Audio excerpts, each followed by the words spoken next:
Well, hello. I'm Sam and you are listening to Chilliteracy, where this evening we've got a selection of Edgar Allan Poe, as you can see from the title. I'm sure people who have read that and gone, oh look, it's Edgar Allan Poe.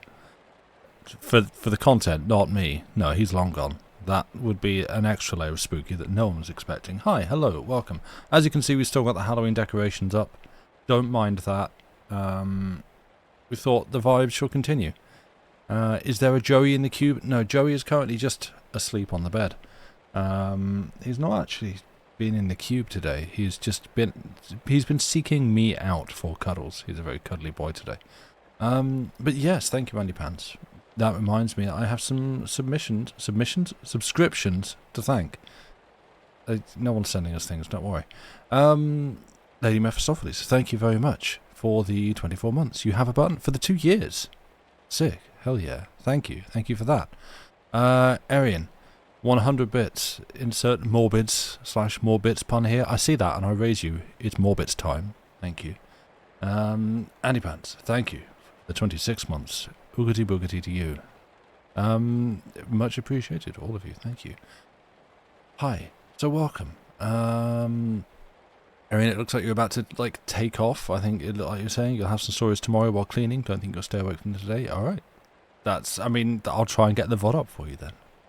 No worries. Yeah. Hi. Hello. Welcome in. I hope you're all doing well. I am doing okay. Sorry. It feels like it's been a while since I've done one of these. It has been a while since I've done a Saturday reading stream. I've missed the last 2 weeks. And I apologise for that. So, yeah, it's possibly partly why we still got the Halloween decor up. But not that there's ever a bad time for reading spooky ghost stories, as the regulars amongst you, which frankly looks like all of you are, will know. You know, I'm probably, when I finish this, I have, hey, guess what, another spooky story to read. Next week we'll be starting something a little bit longer. So that's cool. We can all look forward to that. I'll probably have a puzzle. Nice. Which actually reminds me, I'm just going to stick up. I'm also posting links. Let's all just post links in chat. Let's do that.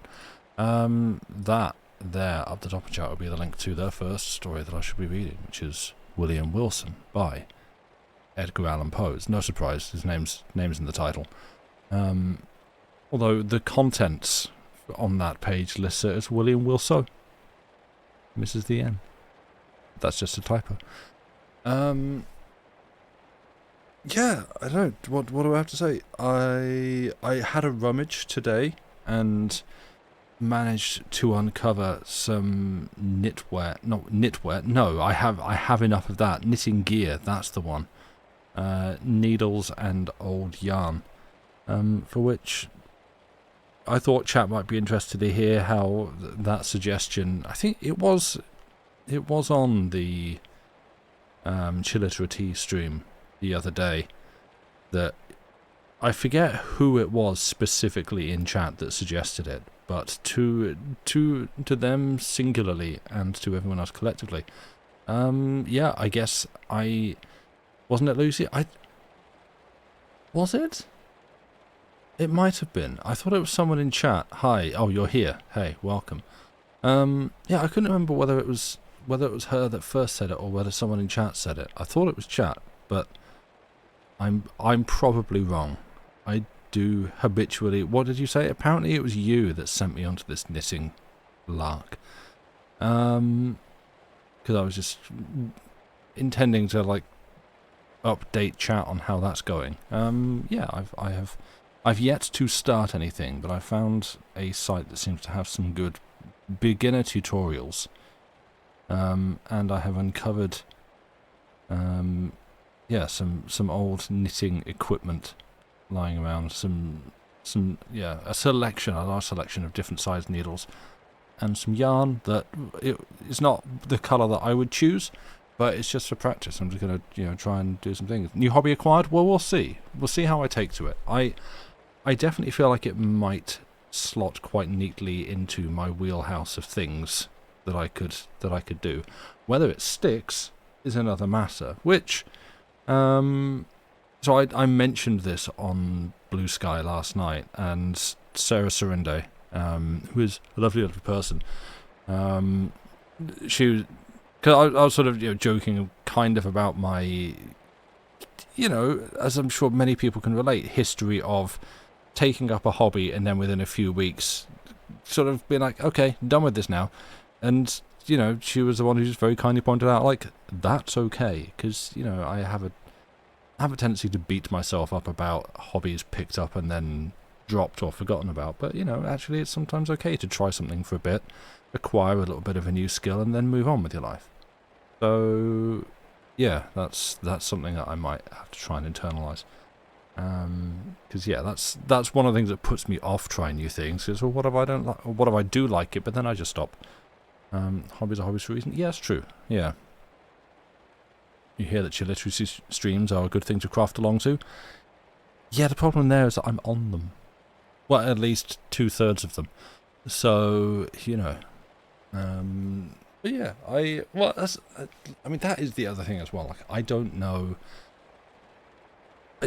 Certainly, as a beginning thing, I feel like it is something that I would want to just keep to myself. Like, I feel like, again, there's a number of people that can relate to and understand the, oh, you're picking up a new skill? Ooh, maybe you could turn that into capital C content. And, yeah, like, if a big list of big ifs, if it is something I can actually get into, and if it is something that I stick with and sort of pursue as sort of a hobby interest, then is it something I actually would want to turn into a content and like essentially do it on stream and share that with other people? Or should I actually follow the wise advice and keep something for myself? I don't know. But this is all extremely hypothetical. So yeah, we'll see. But I thought I would update people and say, yeah, I found some things, and I guess I'm gonna give it a practice at some point in the very near future and see how I go. You do a lot of your hobbies for a bit, and then not for a long time, then for a bit again. Like me, I will have an interest in something, and I tend to pursue it to the point at which I have done something that I wanted to do. So if it's, I'm trying to think of an example, but I'll be like, okay, this is a thing, I wish to accomplish this task with it. How do I do that? Oh, okay, I need to learn this and this and this. Right, okay, well, I'm going to do that, and I'm going to do this, and okay, fine, cool. I've done the thing. That's it now, I've lost interest. That's usually the way that my brain tends to work, rather than, great, I've got started, what's next? Find another thing. Excuse creaky chair, sorry. It's like, this still hasn't been replaced. Nothing has been replaced yet. Yeah, I'll do a thing for a bit. You're joking about the knitting stream? People can knit along to Chiller Street? Yes, exactly. Yeah, no, I know. No, to be clear, I didn't feel like pressured by anyone. No one was like, hey, Sam, you should actually do this, because, we're all cool, chill, lovely, understanding people. No, I know, yeah. At least I'll have a neat scarf to show for it if I lose interest. Yeah, that's true. I have one scarf. It's pretty nice. It's like black and purple, but I could always use another scarf. And maybe if I make a scarf myself, we'll see. But yeah, I'm interested to give it a shot and see what happens. But I don't know. Do I have anything else to discuss, really? Anything else that's been going on? It's now November, which is weird because it was just February last week. But here we are now, staring down the barrel of the end of the year. So, hey, look forward to 2025, everyone. Make you a trumpet warmer. That sounds difficult. And like a little trumpet cozy. You're trying to survive through next week? Yeah. You and us all, friend. I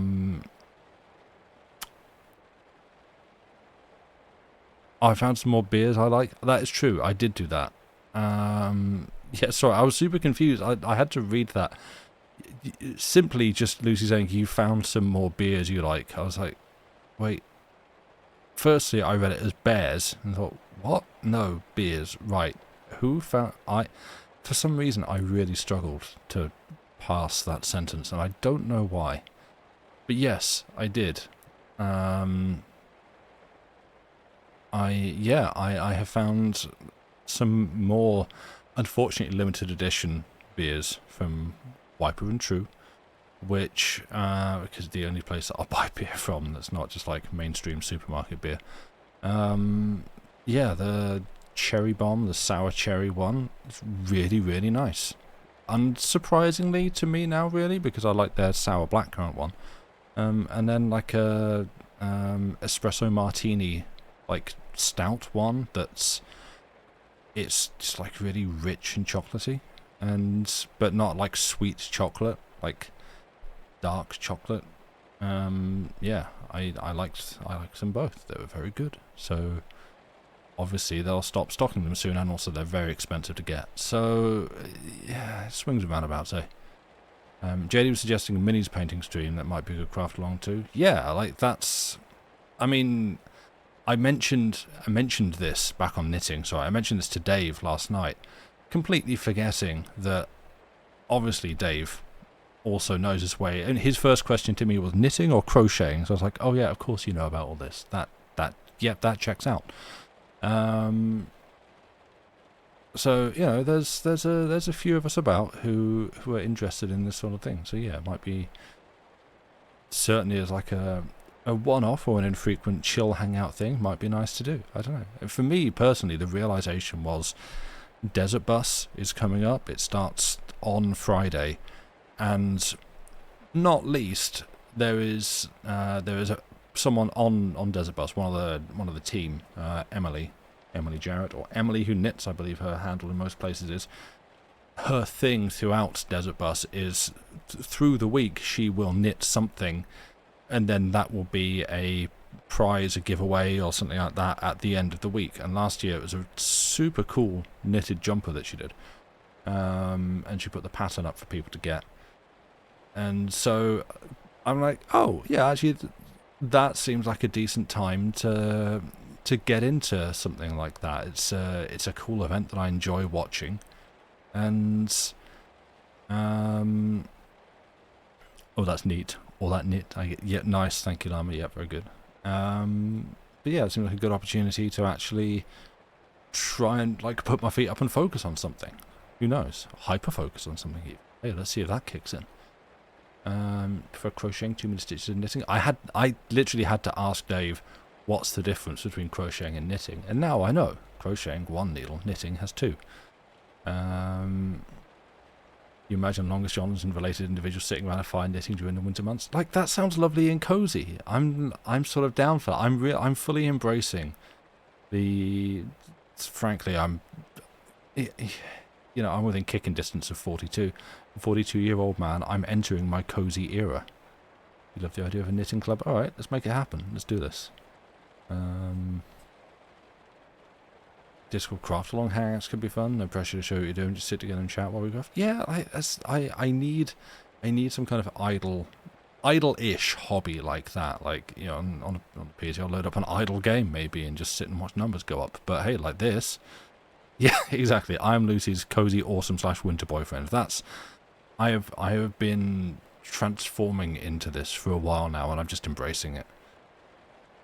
I mean, like the ultimate goal would be to make some big cozy knitted jumper that I can wear for myself. That would be the ideal. Waiting for the cold to actually come. Yeah, it's last couple of days actually. Today I can see it's 11 degrees. That's cold. I'll call that cold. But yeah, up until like literally 2 days ago, it's been way too warm for the time of year, and yeah, you've been enabling me. Well, I think it's a mutual thing. We've been both encouraging each other. Making your own jumper is something that fills you up with so much pride. You love it. Yeah, like that's the thing. I don't want to get too ambitious, but I'm going to make my own clothes. Because, hold on, mate. Put put one stitch together first before you start planning that. But yeah, you know, that's the dream. That's the distant goal. I don't know how you do it, because, you know, I watched the tutorial video. It's like, okay, you've been like this and round here and then up and through, and now you've done your first, what's it, long tail something, I don't know.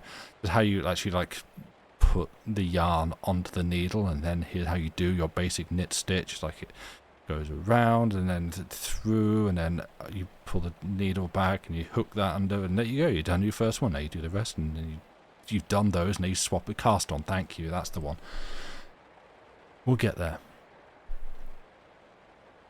If I get into sewing through knitting, you'll be so... I don't see... Knitting I can see. Sewing... I did do sewing back in school. I don't know... See, sewing doesn't appeal to me as much. I mean, we'll see where this goes, right? It could be a cul-de-sac. It could be an entire avenue of handmade clothes. But we'll see how many hipsters live down there. What the... Yep, just a big old cat hair stuck to my eye, but that's now gone. Ah, that's tickly. Sewing takes so much more thinking, it seems. Yeah, sewing looks way... not... difficult. I can say way more difficult, but not to say that knitting is easy, but difficult in a way that I might struggle with. Yeah. Yeah,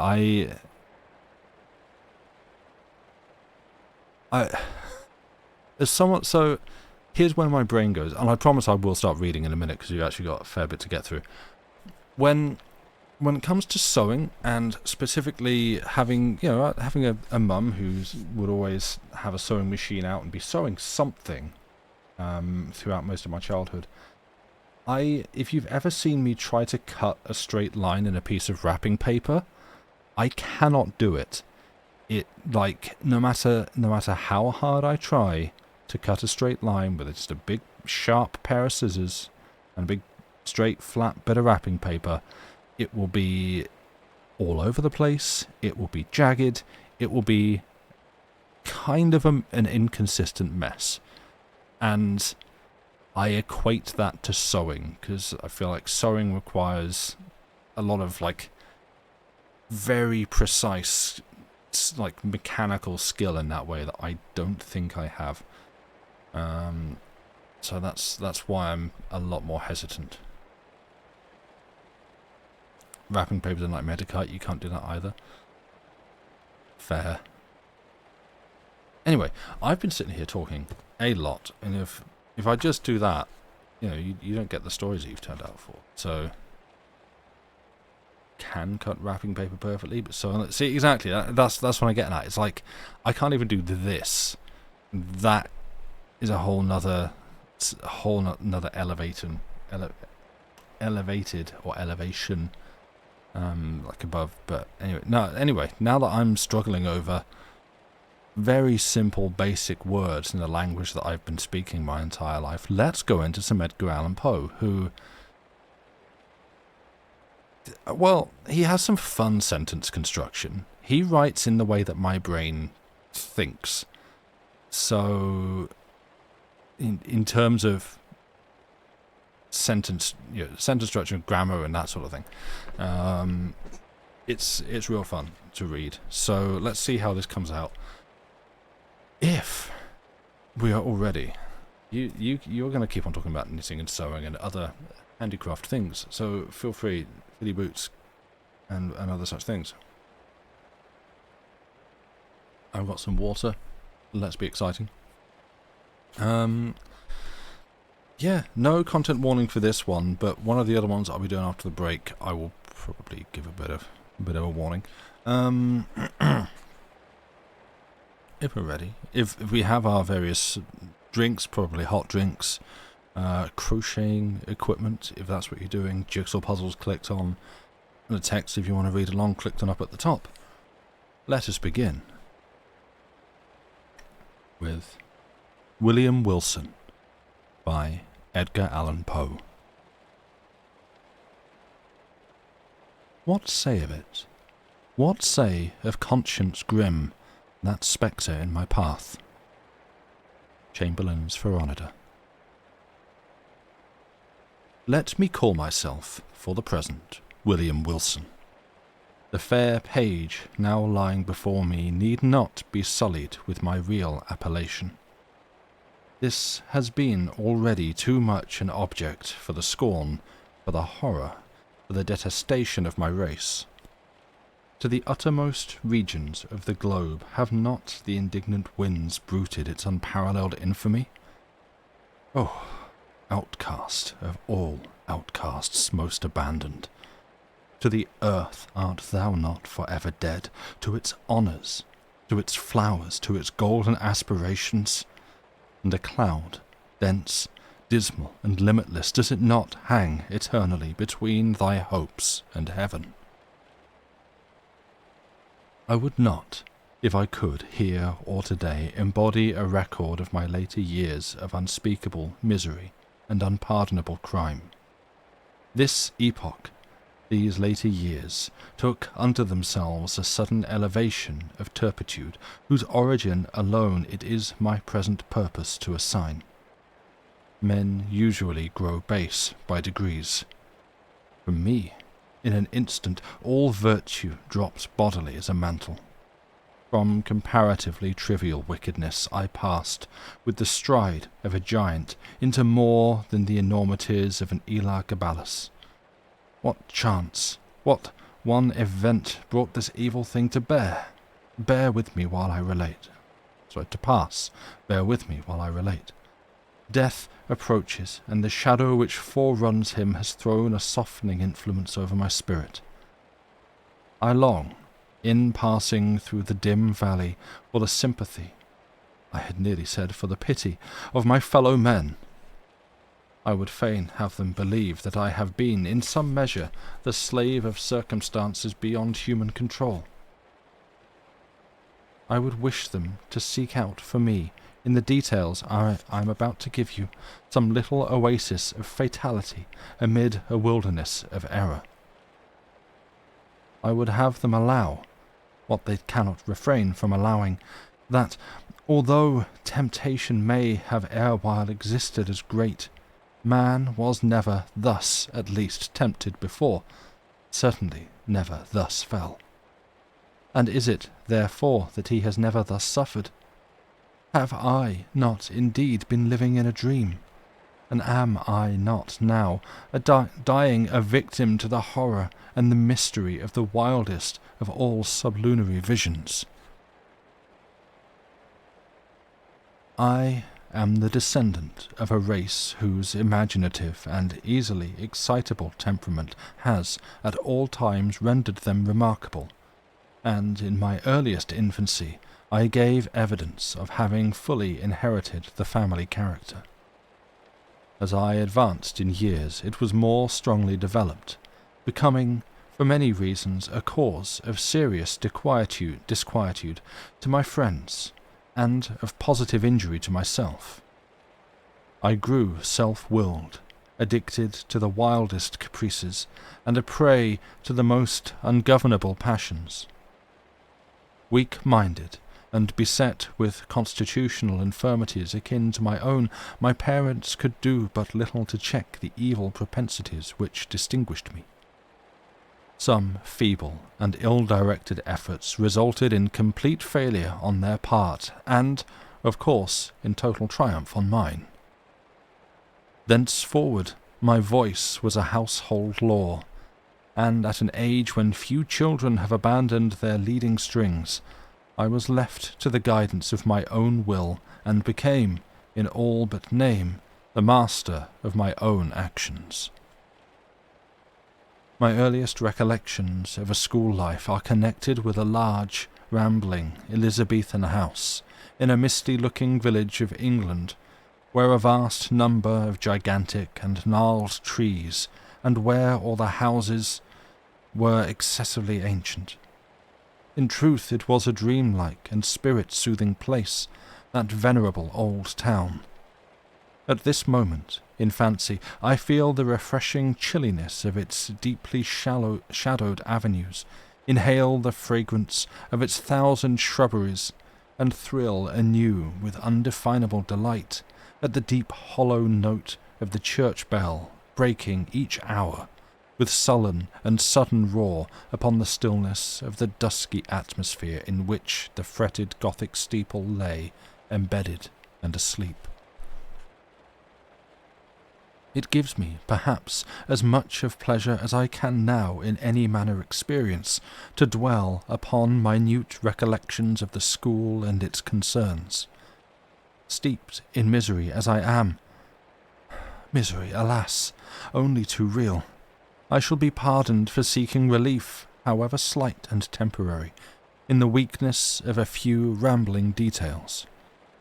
These, moreover, utterly trivial and even ridiculous in themselves, assume, to my fancy, adventitious importance as connected with a period and a locality when and where I recognize the first ambiguous monitions of the destiny which afterwards so fully overshadowed me. Let me then remember. The house, I have said, was old and irregular. The grounds were extensive, and a high and solid brick wall, topped with a bed of mortar and broken glass, encompassed the whole.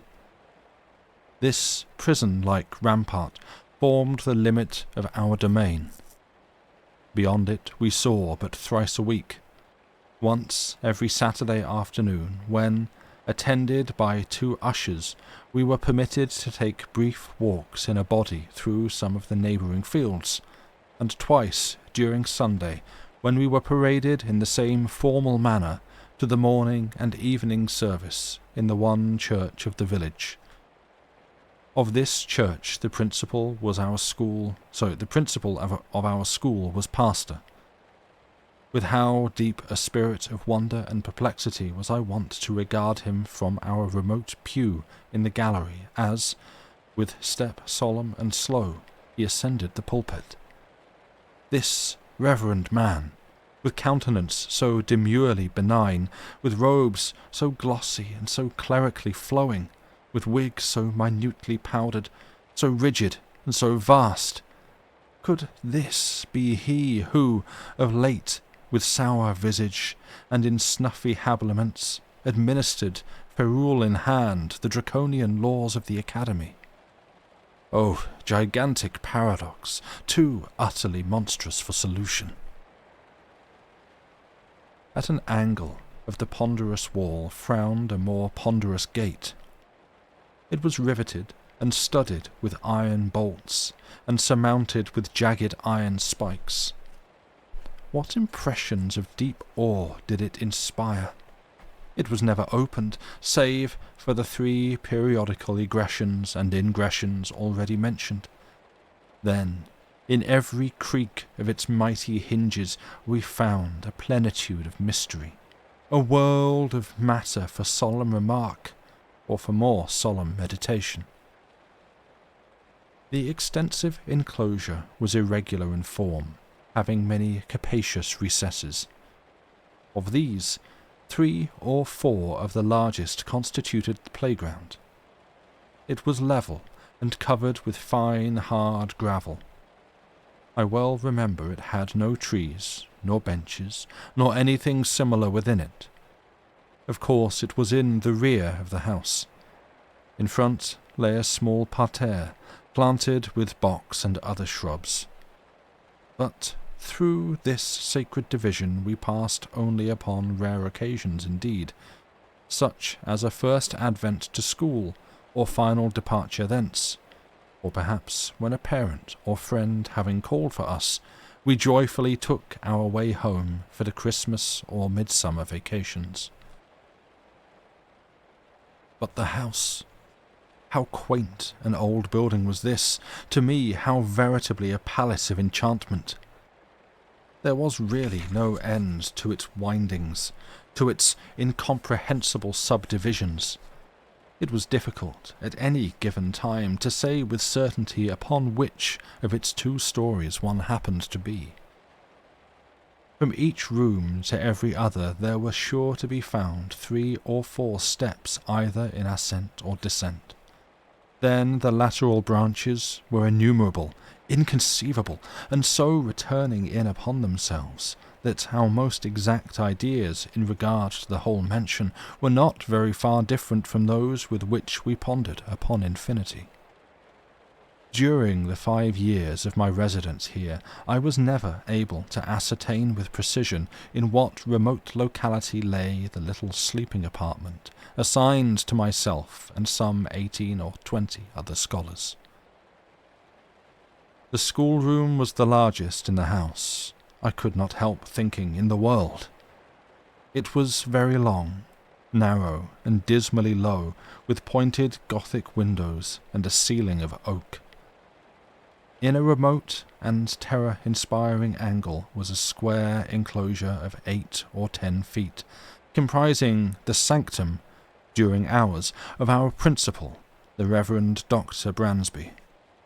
It was a solid structure, with a massy door, sooner than open which, in the absence of the Dominie, we would all have willingly perished by the peine forte dure. In other angles were 2 other similar boxes, far less reverenced, indeed, but still greatly matters of awe. One of these was the pulpit of the classical usher, one of the English and mathematical. Interspersed about the room, crossing and recrossing in endless irregularity, were innumerable benches and desks, black, ancient and time-worn, piled desperately with much bethumbed books, and so beseamed with initial letters, names at full length, grotesque figures and other multiplied efforts of the knife, as to have entirely lost what little of original form might have been their portion in days long departed. A huge bucket with water stood at one extremity of the room, and a clock of stupendous dimensions at the other. Encompassed by the massy walls of this venerable academy, I passed, yet not in tedium or disgust, the years of the 3rd lustrum of my life. The teeming brain of childhood requires no external world of incident to occupy or amuse it, and the apparently dismal monotony of a school was replete with more intense excitement than my riper youth has derived from luxury, or my full manhood from crime. Yet I must believe that my first mental development had in it much of the uncommon, even much of the outre. Upon mankind at large, the events of very early existence rarely leave in mature age any definite impression. All is grey shadow, a weak and irregular remembrance, an indistinct regathering of feeble pleasures and phantasmagoric pains. With me, this is not so. In childhood, I must have felt with the energy of a man what I now find stamped upon memory in lines as vivid, as deep, and as durable as the exerges of the Carthaginian medals.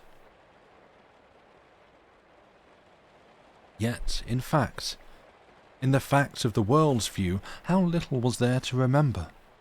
The morning's awakening, the nightly summons to bed, the connings, the recitations, the periodical half-vacations and perambulations, the playground with its broils, its pastimes, its intrigues, these, by a mental sorcery long forgotten, were made to involve a wilderness of sensation, a world of rich incident, a universe of varied emotion, of excitement the most passionate and spirit-stirring.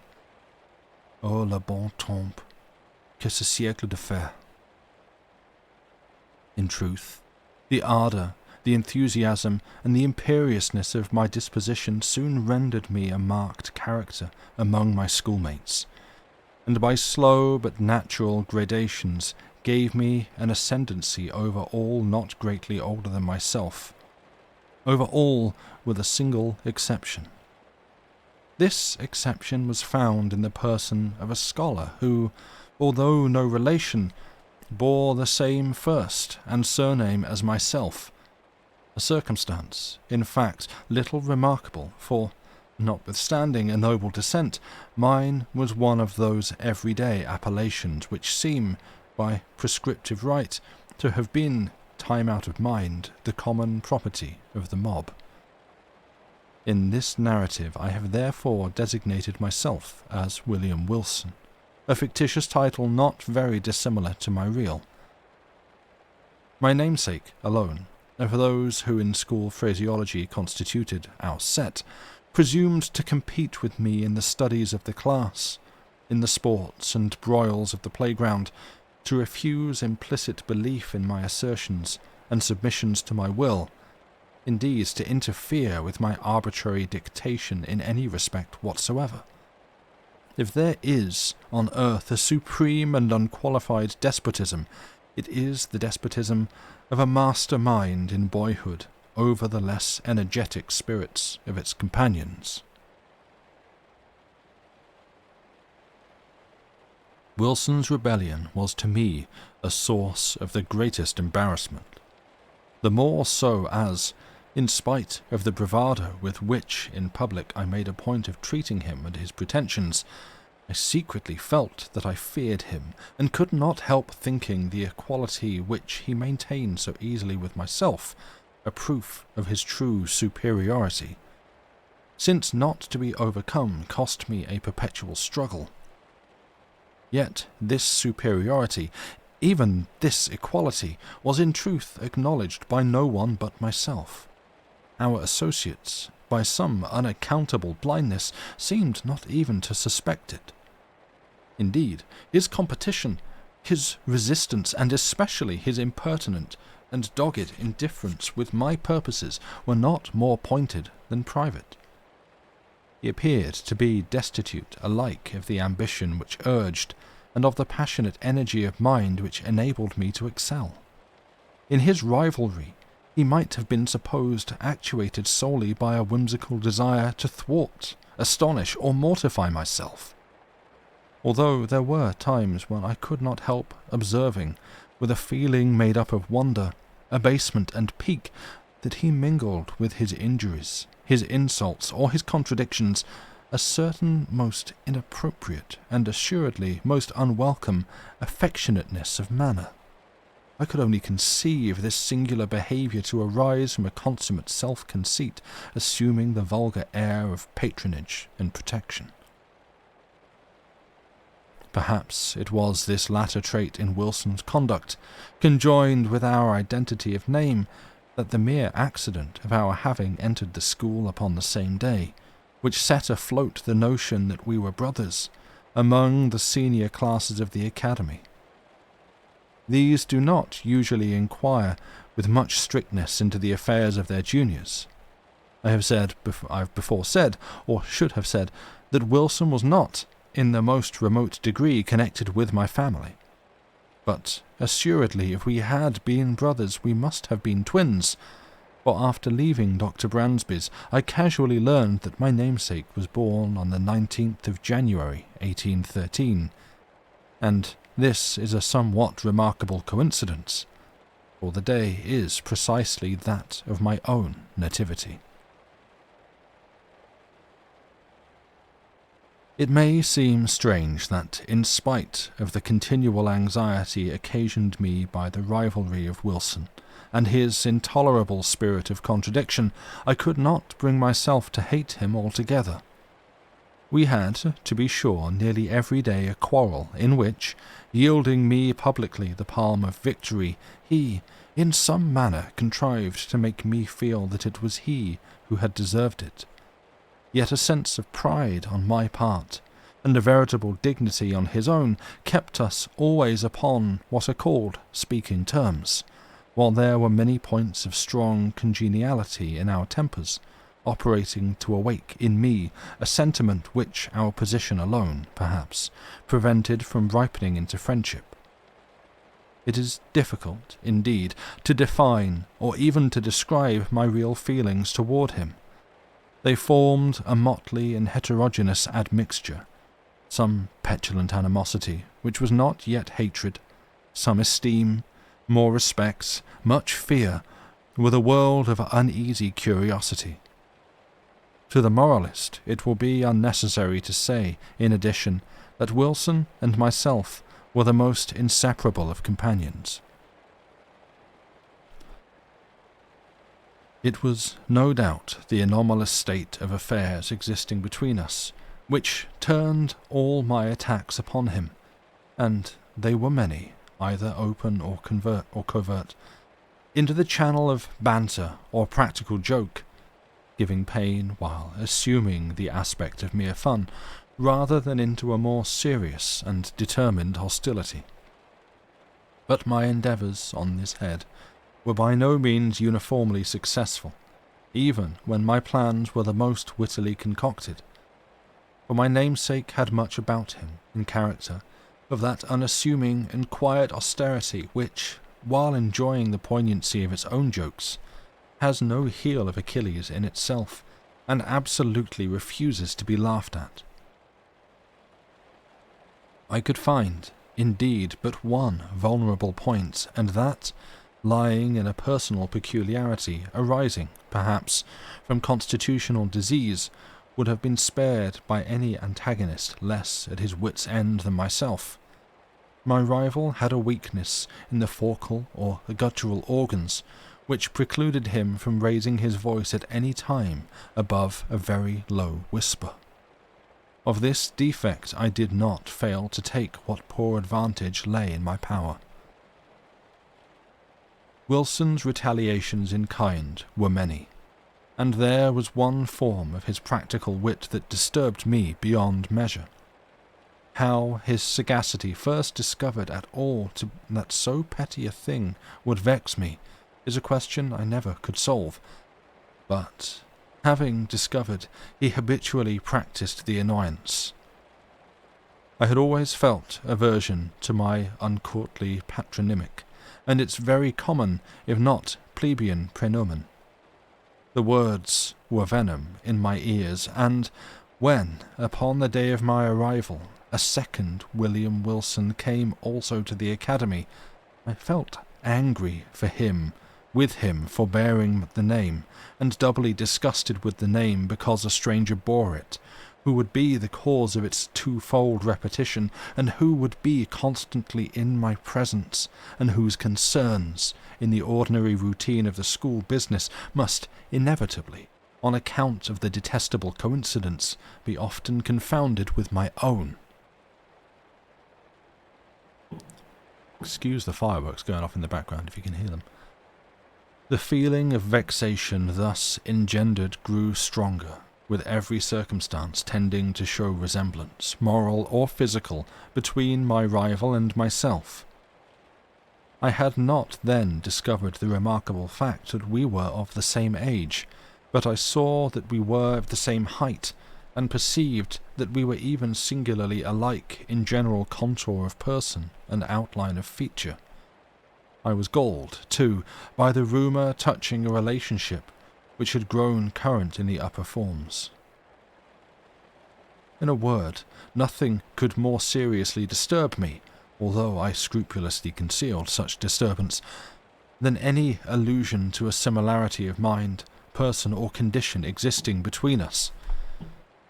But, in truth, I had no reason to believe that, with the exception of the matter of relationship, and in the case of Wilson himself, this similarity had ever been made a subject of comment, or even observed at all by our schoolfellows.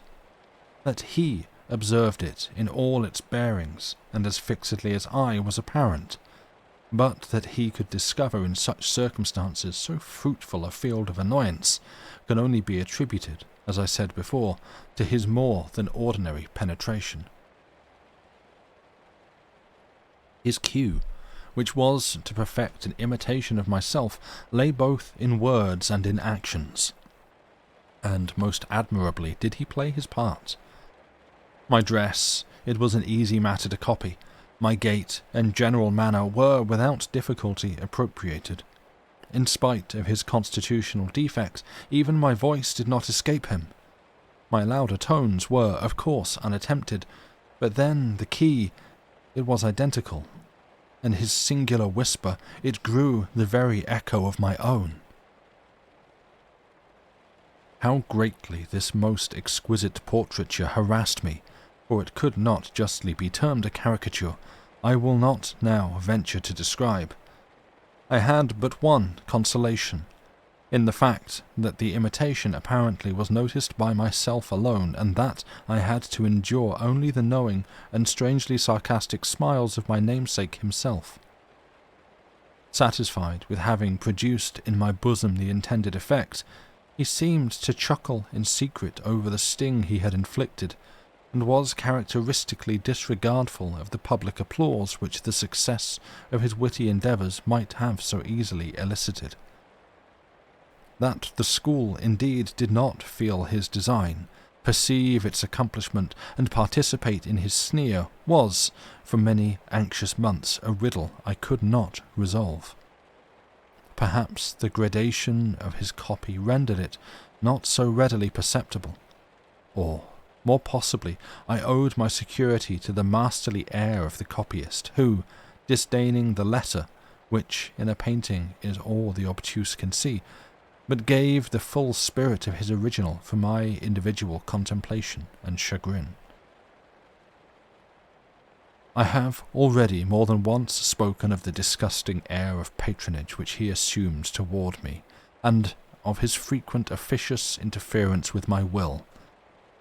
This interference often took the ungracious character of advice not openly given, but hinted or insinuated. I received it with a repugnance which gained strength as I grew in years. Yet, at this distant day, let me do him the simple justice to acknowledge that I can recall no occasion when the suggestions of my rival were on the side of those errors or follies so usual to his immature age and seeming inexperience.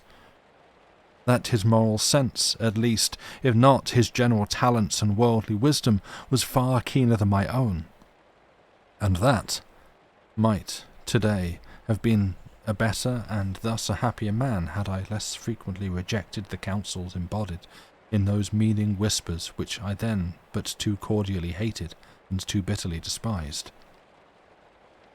As it was, I at length grew restive in the extreme under his distasteful supervision, and daily resented more and more openly what I considered his intolerable arrogance. I have said that, in the first years of our connection as schoolmates, my feelings in regard to him might have been easily ripened into friendship, but in the latter months of my residence at the academy, although the intrusion of his ordinary manner had, beyond doubt, in some measure abated, my sentiments, in nearly similar proportion, partook very much of positive hatred. Upon one occasion he saw this, I think, and afterward avoided, or made a show of avoiding me. It was about the same period, if I remember aright, that, in an altercation of violence with him, in which he was more than usually thrown off his guard, and spoke and acted with an openness of demeanour rather foreign to his nature, I discovered, or fancied I discovered, in his accent, his air, and general appearance, a something which first startled and then deeply interested me, by bringing to mind dim visions of my earliest infancy, wild, confused and thronging memories of a time when memory herself was yet unborn. I cannot better describe the sensation which oppressed me than by saying that I could with difficulty shake off the belief of my having been acquainted with the being who stood before me at some epoch very long ago, some point of the past even infinitely remote. The delusion, however, faded rapidly as it came, and I mention it at all but to define the day of the last conversation I there held with my singular namesake. The huge old house, with its countless subdivisions, had several large chambers communicating with each other, where slept the greater number of the students. There were, however, as must necessarily happen in a building so awkwardly planned, many little nooks or recesses, the odds and ends of the structure, and these the economic ingenuity of Dr. Bransby had also fitted up as dormitories. Although being the merest closets, they were capable of accommodating but a single individual. One of these apartments was occupied by Wilson. One night, about the close of my 5th year at the school, and immediately after the altercation just mentioned, finding everyone wrapped in sleep, I arose from bed and, lamp in hand, stole through a wilderness of narrow passages from my own bedroom to that of my rival. I had long been plotting one of those ill-natured pieces of practical wit at his expense in which I had hitherto been so uniformly unsuccessful. It was my intention now to put my scheme in operation, and I resolved to make him feel the whole extent of the malice with which I was imbued. Excuse me one sec.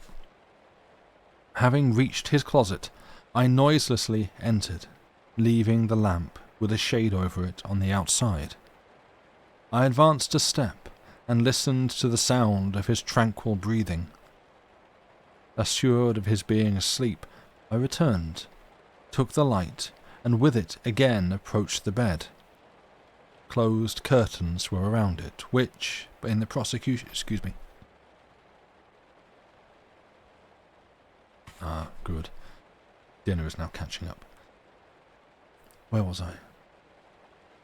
Closed curtains were around it, which, in the prosecution of my plan, I slowly and quietly withdrew, when the bright rays fell vividly upon the sleeper, and my eyes, at the same moment, upon his countenance. I looked, and a numbness, an iciness of feeling instantly pervaded my frame.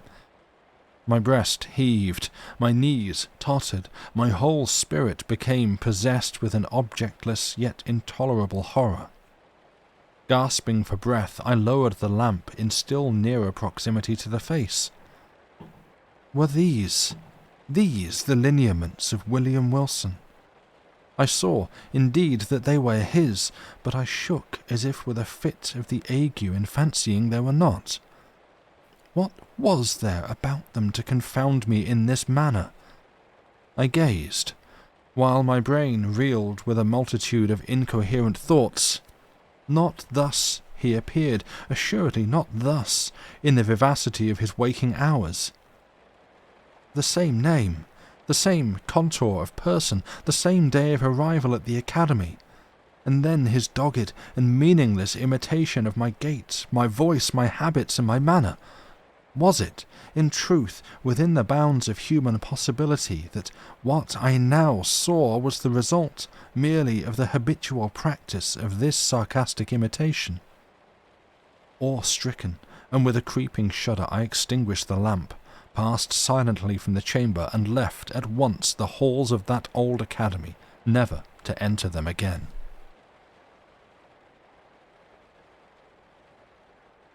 After a lapse of some months, spent at home in mere idleness, I found myself a student at Eton. The brief interval had been sufficient to enfeeble my remembrance of the events at Dr. Bransby's, or at least to effect a material change in the nature of the feelings with which I remembered them. The truth, the tragedy of the drama was no more. I could now find room to doubt the evidence of my senses. Seldom called up the subject at all, but with wonder at the extent of human credulity, and a smile at the vivid force of the imagination which I hereditarily possessed. Neither was this species of scepticism likely to be diminished by the character of the life I led at Eton. The vortex of thoughtless folly into which I there so immediately and so recklessly plunged washed away all but the froth of my past hours, engulfed at once every solid or serious impression, and left to memory only the veriest levities of a former existence. I do not wish, however, to trace the course of my miserable profligacy here, a profligacy which set at defiance the laws while it eluded the vigilance of the institution. 3 years of folly, passed without profit, had but given me rooted habits of vice, and added in a somewhat unusual degree to my bodily stature, when, after a week of soulless dissipation, I invited a small party of the most dissolute students to a secret carousal in my chambers. We met at a late hour of the night, for our debaucheries were to be faithfully protracted until morning. The wine flowed freely, and there were not wanting other and perhaps more dangerous seductions, so that the grey dawn had already faintly appeared in the east, while our delirious extravagance was at its height. Madly flushed with cards and intoxication, I was in the act of insisting upon a toast of more than wonted profanity, when my attention was suddenly diverted by the violent, although partial unclosing of the door of the apartment, and by the eager voice of a servant from without. He said that some person, apparently in great haste, demanded to speak with me in the hall. Wildly excited with wine, the unexpected interruption rather delighted than surprised me. I staggered forward at once, and a few steps brought me to the vestibule of the building. In this low and small room there hung no lamp, and now no light at all was admitted save that of the exceedingly feeble dawn which made its way through the semicircular window. As I put my foot over the threshold, I became aware of the figure of my youth, about my own height, and habited in a white kerseymere morning frock, cut at the novel fashion of the one I myself wore at the moment. This the faint light enabled me to perceive, but the features of his face I could not distinguish. Upon my entering, he strode hurriedly up to me, and, seizing me by the arm with a gesture of petulant impatience, whispered the words, "William Wilson," in my ear. I grew perfectly sober in an instant. There was that in the manner of the stranger, and in the tremulous shake of his uplifted finger as he held it between my eyes and the light, which filled me with unqualified amazement. But it was not this which had so violently moved me. It was the pregnancy of solemn admonition in the singular, low, hissing utterance. And above all, it was the character, the tone, the key of those few simple and familiar yet whispered syllables, which came with 1,000 thronging memories of bygone days, and struck upon my soul with the shock of a galvanic battery. Ere I could recover the use of my senses, he was gone. Although this event failed not of a vivid effect upon my disordered imagination, yet was it evanescent as vivid. For some weeks, indeed, I busied myself in earnest inquiry, or was wrapped in a cloud of morbid speculation. I did not pretend to disguise from my perception the identity of the singular individual who thus perseveringly interfered with my affairs, and harassed me with his insinuated counsel. But who and what was this Wilson, and whence came he, and what were his purposes? Upon neither of these points could I be satisfied, merely ascertaining, in regard to him, that a sudden accident in his family had caused his removal from Dr. Bransby's academy on the afternoon of the day in which I myself had eloped. But in a brief period I ceased to think upon the subject, my attention being all absorbed in a contemplated departure for Oxford. Thither I soon went, the uncalculating vanity of my parents furnishing me with an outfit and annual establishment, which would enable me to indulge at will in the luxury already so dear to my heart, to vie in profuseness of expenditure with the haughtiest heirs of the wealthiest earldoms in Great Britain. Excited by such appliances to vice, my constitutional temperament broke forth with redoubled ardour, and I spurned even the common restraints of decency in the mad infatuation of my revels. But it were absurd to pause in the detail of my extravagance. Let it suffice that among spendthrifts I out-Heroded Herod, and that, giving name to a multitude of novel follies, I added no brief appendix to the long catalogue of vices then usual in the most dissolute university of Europe.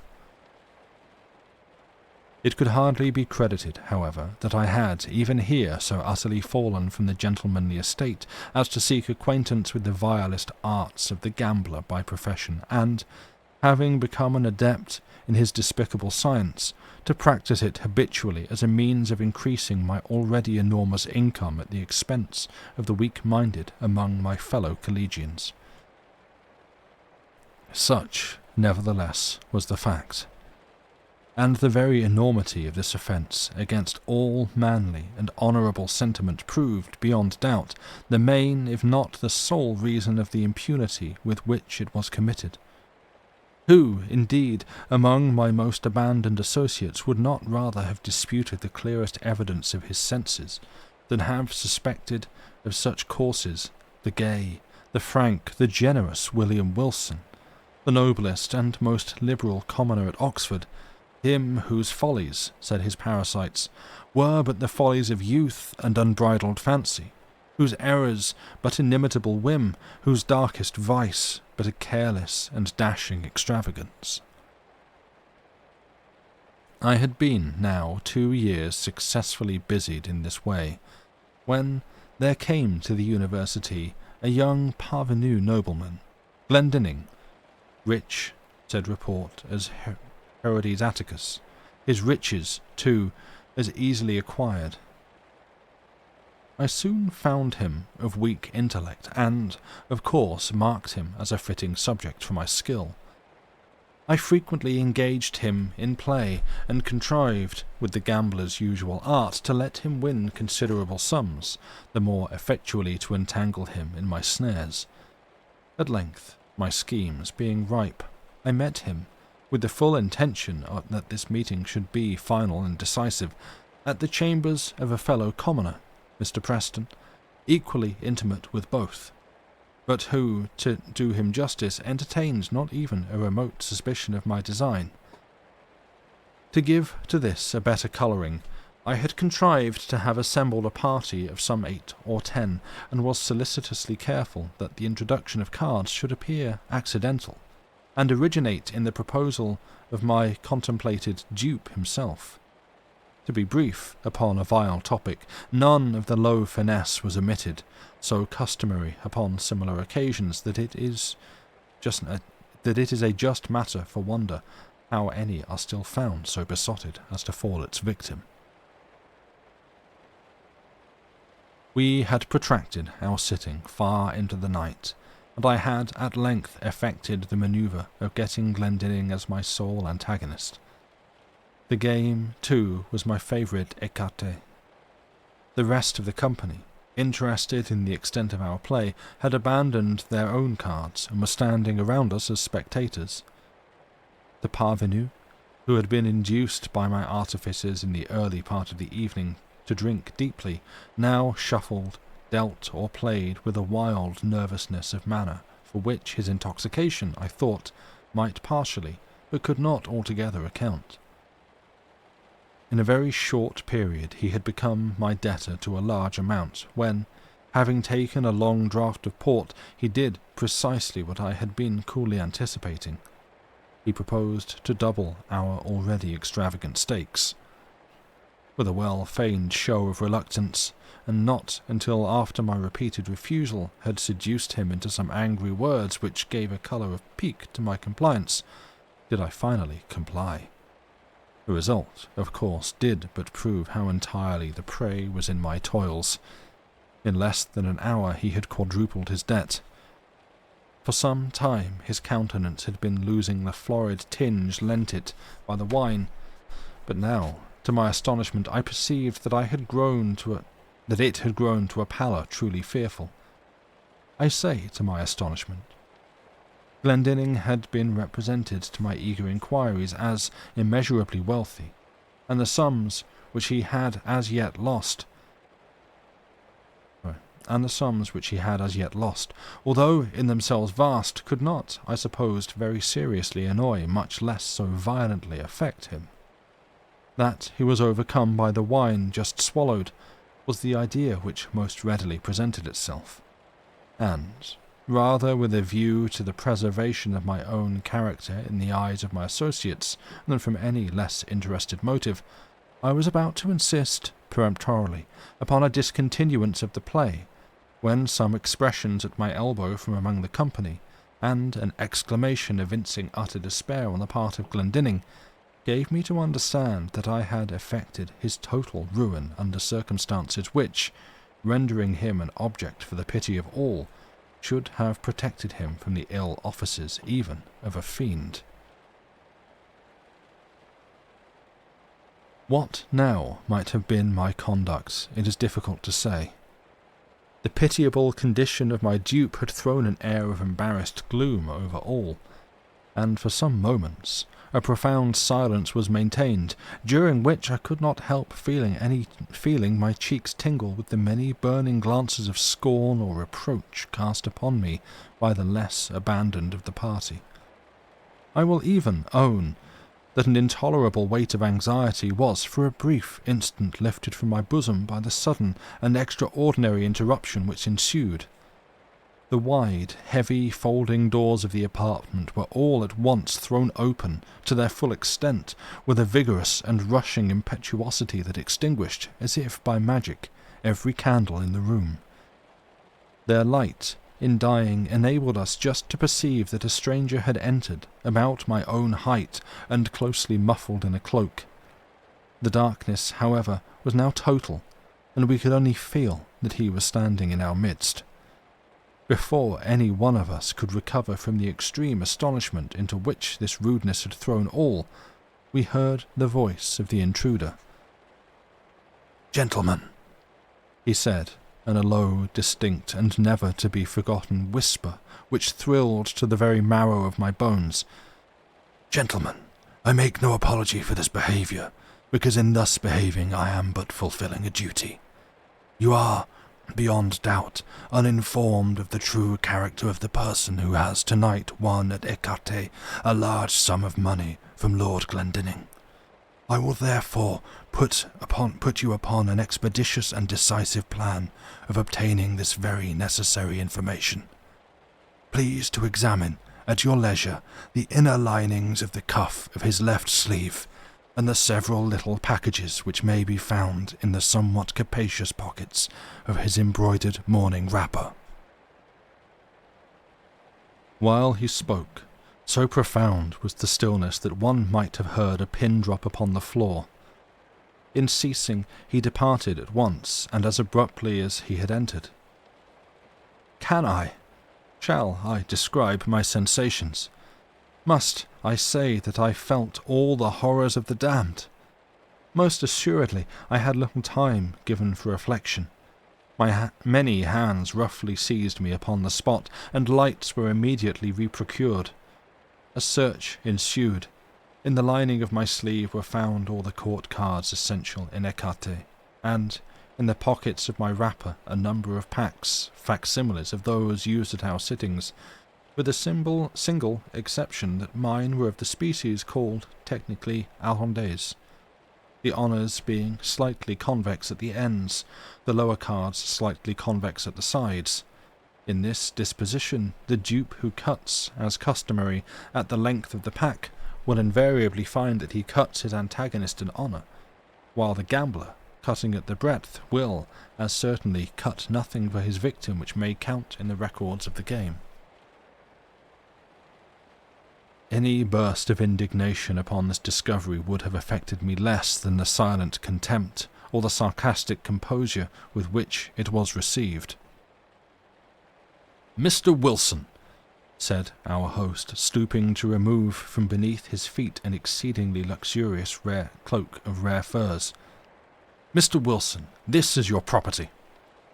The weather was cold, and upon quitting my own room I had thrown a cloak over my dressing wrapper, putting it off upon reaching the scene of play. "I presume it is supererogatory to seek here," eyeing the folds of the garment with a bitter smile, "for any further evidence of your skill. Indeed, we have had enough. You will see the necessity, I hope, of quitting Oxford, at all events of quitting instantly my chambers."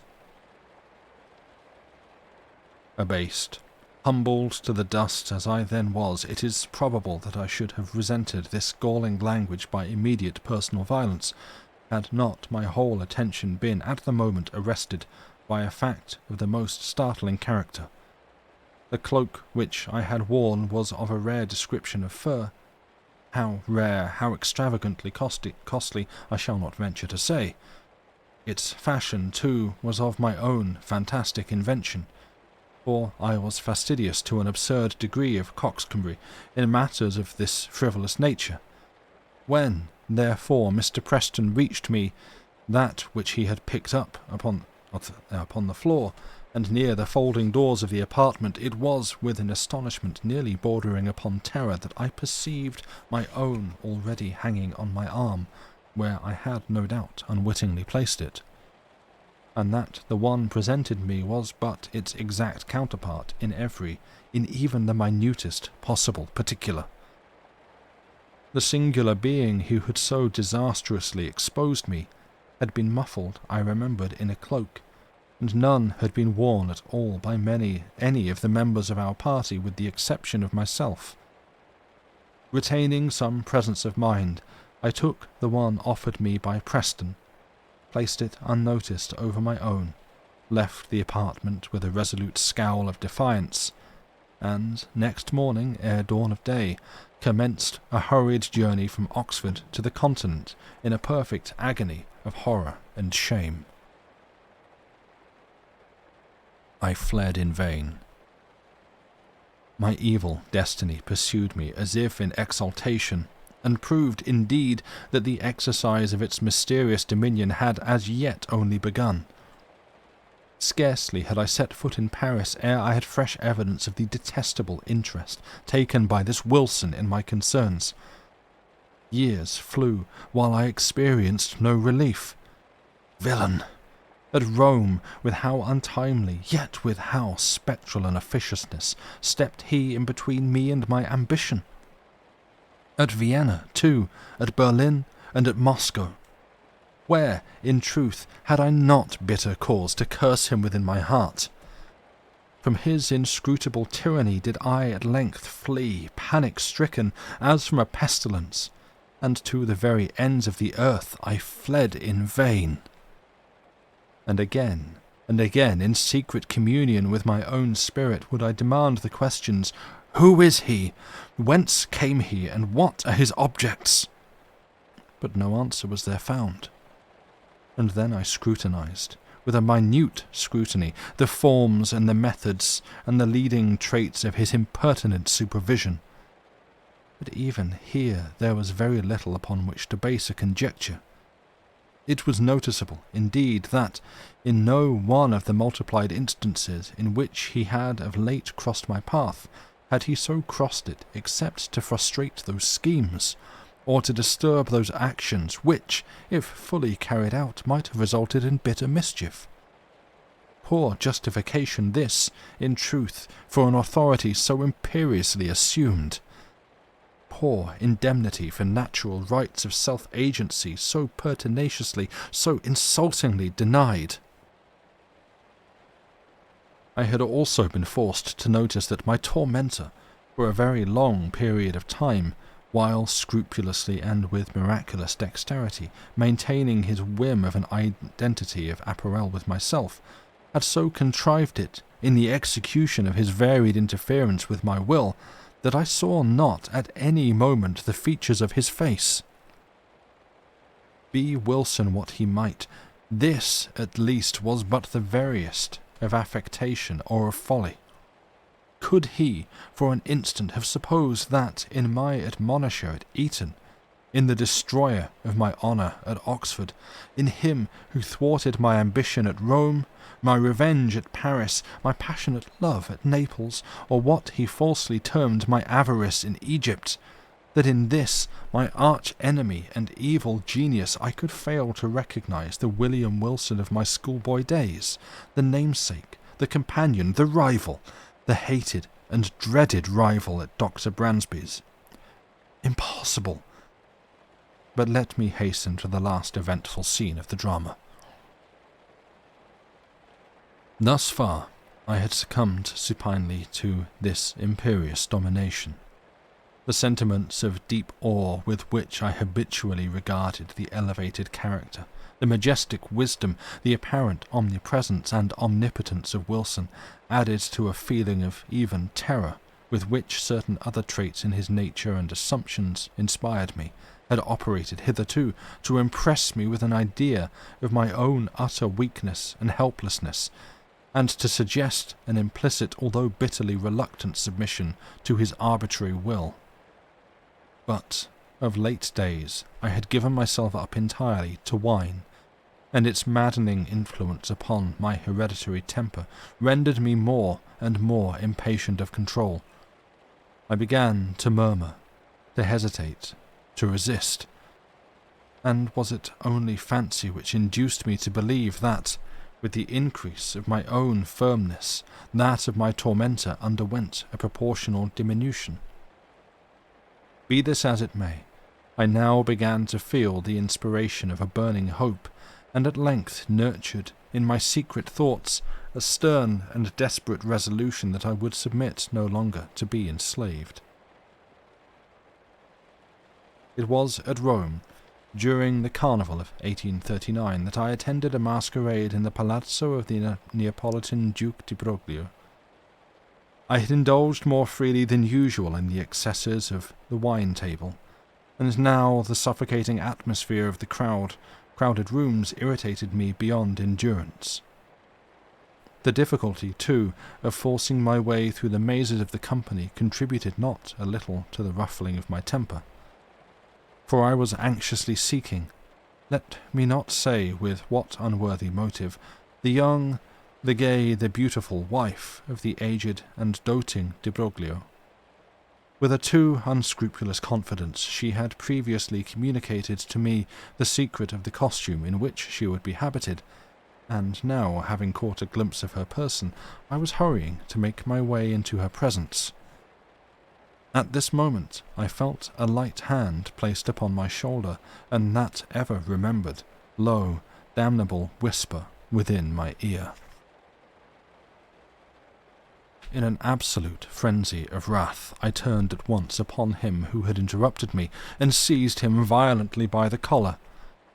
He was attired, as I had expected, in a costume altogether similar to my own, wearing a Spanish cloak of the blue velvet, begirt about the waist with a crimson belt sustaining a rapier. A mask of black silk entirely covered his face. "Scoundrel!" I said in a voice husky with rage, while every syllable I uttered seemed as new fuel to my fury. "Scoundrel! Impostor! Accursed villain! You shall not dog me unto death! Follow me, or I stab you where you stand!" And I broke my way from the ballroom into a small antechamber adjoining, dragging him unresistingly with me as I went. Upon entering, I thrust him furiously from me. He staggered against the wall, while I closed the door with an oath and commanded him to draw. He hesitated, but for an instant, then with a slight sigh drew in silence and put himself upon his defence. The contest was brief indeed. I was frantic with every species of wild excitement, and felt within my single arm the energy and power of a multitude. In a few seconds I forced him by sheer strength against the wainscoting, and thus, getting him at mercy, plunged my sword with brute ferocity repeatedly through and through his bosom. At that instant some person tried the latch of the door. I hastened to prevent an intrusion, and then immediately returned to my dying antagonist. But what human language can adequately portray that astonishment, that horror which possessed me at the spectacle then presented to view? The brief moment in which I averted my eyes had been sufficient to produce, apparently, a material change in the arrangements at the upper or farther end of the room. A large mirror, so at first it seemed to me in my confusion, now stood where none had been perceptible before, and, as I stepped up to it in extremity of terror, mine own image, but with features all pale and dabbled in blood, advanced to meet me with a feeble and tottering gait. Thus it appeared, I say, but was not. It was my antagonist. It was Wilson, who then stood before me in the agonies of his dissolution. His mask and cloak lay, where he had thrown them, upon the floor. Not a thread in all his raiment, not a line in all the marked and singular lineaments of his face which was not, even in the most absolute identity, mine own. It was Wilson, but he spoke no longer in a whisper, and I could have fancied that I myself was speaking while he said, "You have conquered, and I yield. Yet henceforward art thou also dead, dead to the world, to heaven, and to hope. In me didst thou exist, and in my death see by this image, which is thine own, how utterly thou hast murdered thyself." The end.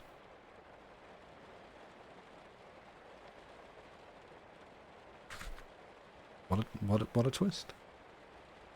There we go. That's William Wilson by Edgar Allan Poe. I like that one. Trippy. Yeah, it's... Yeah. Guys, he murdered the metaphor, right? Yeah. Once again, it's like... I like that Poe is just thoroughly happy to write, like, to make the protagonist just a complete scumbag. Like, this guy is vile and unpleasant, and yet, at no point, it's like it's entirely written from his perspective. So he's like, "Yo, what am I doing? What am I doing wrong? I'm fine. I'm a good guy. I am life's protagonist. Me, I'm good. I'm just having a little bit of fun. Would a crazy person do this? Oh, we'll get to that. Don't worry. We've got the Telltale Heart coming up. Like, he's just... You mean Poe wasn't great? Yeah, he did marry his 13-year-old cousin. But high Ren vibes, I guess. Yeah, like, I don't know. He... Actually, you're the evil one if you really think about it. Yeah, like, this is unrelentingly not a nice guy. He is... But... Like, all the way through, he talks about just what a complete jerk he was to everyone around him, and how it's unjust and unfair that he should have to encounter someone who doesn't submit to his will. And, like, you know, it's like, well, after I'd run away, you know, from the boarding school where there was, you know, some guy who looks like me, and that was too weird for me to have someone who looked like me and used my incredibly common name that was an insult. How dare I be born with this name? Ugh, disgusting. So I instead, my parents just gave me a really fancy house and more money than God. And so what did I do? I just went and spent it all on booze and cocaine. And then I just started, like, just ripping off everyone. Like, if he was beating people honorably at cards, there's something that's like, okay, don't do that. Don't just take everyone's money when you already have more money than you need. Don't. But at least if he's like, I don't know, there's something to be said, I feel, at least for, like, beating someone fairly at cards. But that he's cheating as well is like, that's just an extra, just an extra crank on the ratchet. It's like, this guy is a jerk. Capital J, jerk. He is a scumbag. I hate him. It's unfair that he has a conscience, therefore the only way is to murder it. Yeah, like, he's just, he's, every time he's asking for sympathy, my sympathy for him decreases. Like, no, you don't. It's like, oh, truly, I have, if any man can be said to have suffered, I have suffered more than this man. How? There was a fellow who looked like me and had the same name, and he kept stopping me from doing bad things. Wow, dude. Yeah, no, that's the pinnacle of oppression right there. That nobody in the history of the world has ever had a harder one than you. That's just grief. How? Wow. You want a medal? Sucks. Yeah, that's seriously, man. Do you want to start a GoFundMe or something? Like what? What are we doing here? Do you want me to tweet? I'll retweet it. Yeah, how about that? I'll retweet it. Yeah. Anyway, also I turned the corner of the page because I really, there's a very simple description that I really liked when I was reading this earlier, and again, it's at an angle of the ponderous wall frowned a more ponderous gate. I love the description that it's not just there was a gate there, it's frowned a more ponderous gate. Like, that's, because it reminded me that it was on the Longest John's Discord, Arian was asking a question about the usage of a word, and it was like, and they were saying like, this word doesn't actually exist in the English language, is it okay to use it? Like, yeah, if it makes sense, use it. If it's not necessarily a word that you'll find in the dictionary, but you can understand what it's saying and how it works. And a gate, but make it gothic. Yeah, I just like, describing this gate as, yeah, it's not just there's a gate, but the gate frowned. That is how the gate existed. It existed to frown. I know, it's very good. I enjoyed that, and frankly, I'll say it every time. I really like and enjoy the way Poe writes, because every sentence feels like a puzzle. Every sentence feels backwards. Sorry, Joey wants to go out, but we'll talk in a sec. Yeah.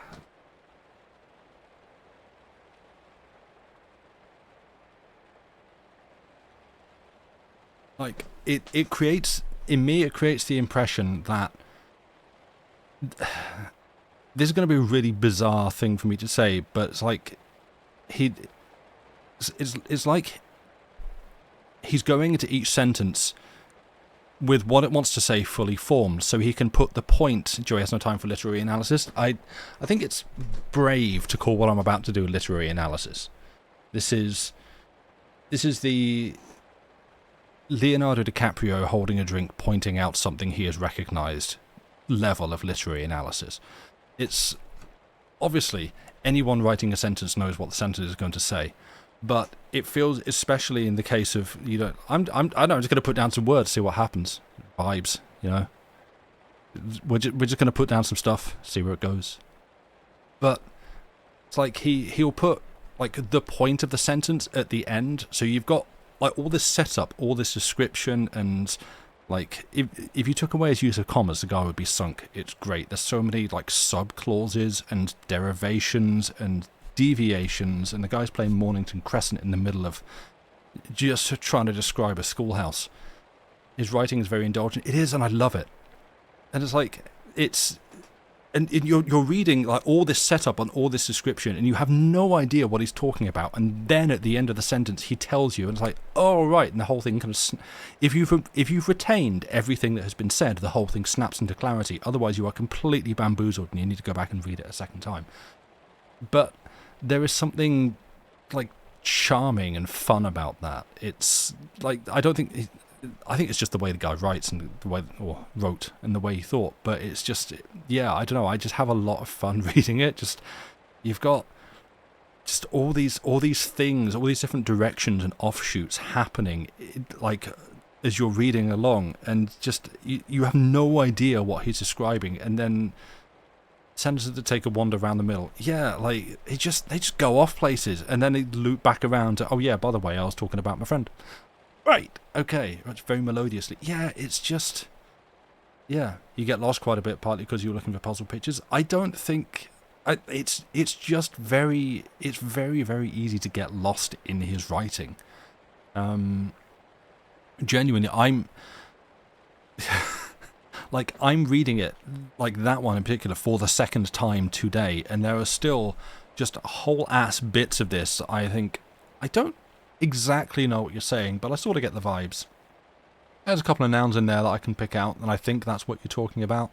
But a lot of these other words you've used to describe it, I've just got to go on the general sentiment of the sentence. If you ask me to describe specifically what is being said, what each, like an engine, you want me to point to all of the moving parts in this and tell you what each of them is doing to form this construction to get to the point that he's making at the end of the sentence? Nah, I couldn't do it. But the car sure goes that way.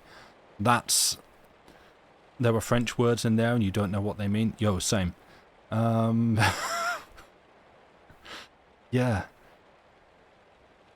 You know what they mean, but you don't know what they mean. Yeah, exactly. Like you sort of, again, it's vibes, right? It's like I get what you're saying, but I don't know how you said it. You think that's why, even though I'm reading you've heard everything, but it's gone in one ear and out the other. Your brain does not process it at all. Again, yo, same. I'm literally reading it off the page and thinking, I think I got some of the tone and like the emphasis on some of these words correct to convey what's going on in the sentence, but other times, yeah, other times I'm like stopping a sentence in the middle before realizing, oh, he's still going. That was a comma, right? We got to, okay, so that, but that, and that, therefore, in the middle was a subcategory of sentence that's now branched off, and then we're going to loop back around to the main. Oh no, we've gone off somewhere else again. Okay, and it's yeah. You have to duck out because you got D&D in 15 minutes. Cool. Okay, well have a good D&D. I hope that's fun. That's frankly a good cue for me to go and take a break. So I'm going to throw us to a break. But yeah, because it's been a long first half. So now we're going to take a break. And I invite and encourage you to, as far as you are able, move around, stretch. I'm actually going to try and make myself do that. Drink some water, refill some water, cycle fluids and whatnot. And I will see you back here in about 5 minutes or so. Bye for now.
we're back. Hello, welcome back.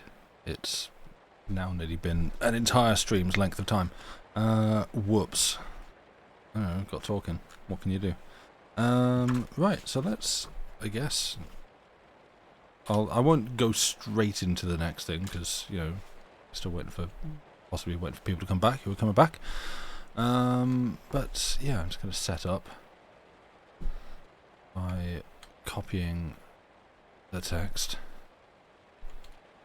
and copying the title, because it's a title to type out that I can't be bothered to write it.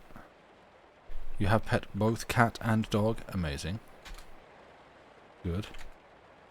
Petted. Fussed. Also good. Wow, that's an all caps title, but sure, whatever. Oh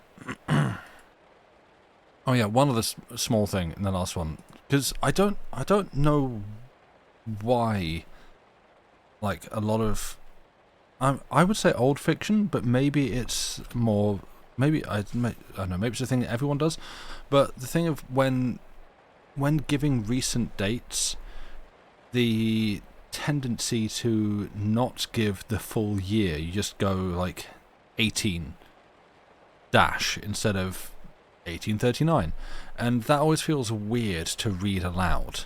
Because like there was a date he gave at the start which was correct. I'm talking about like the year of my nativity, the year he was born, and how the other William Wilson had the same.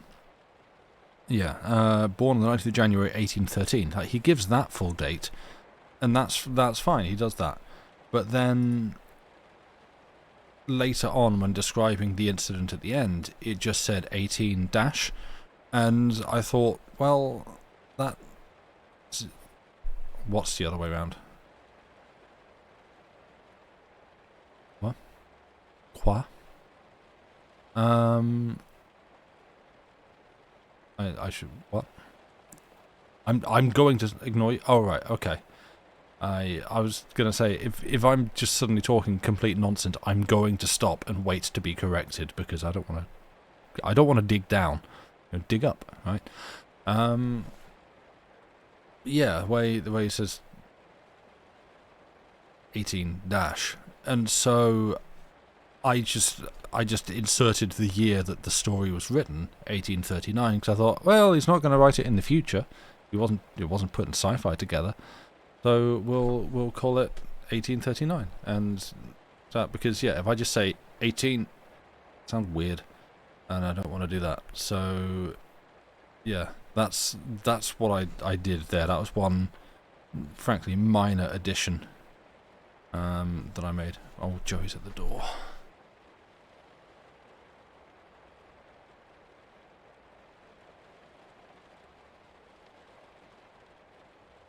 Right.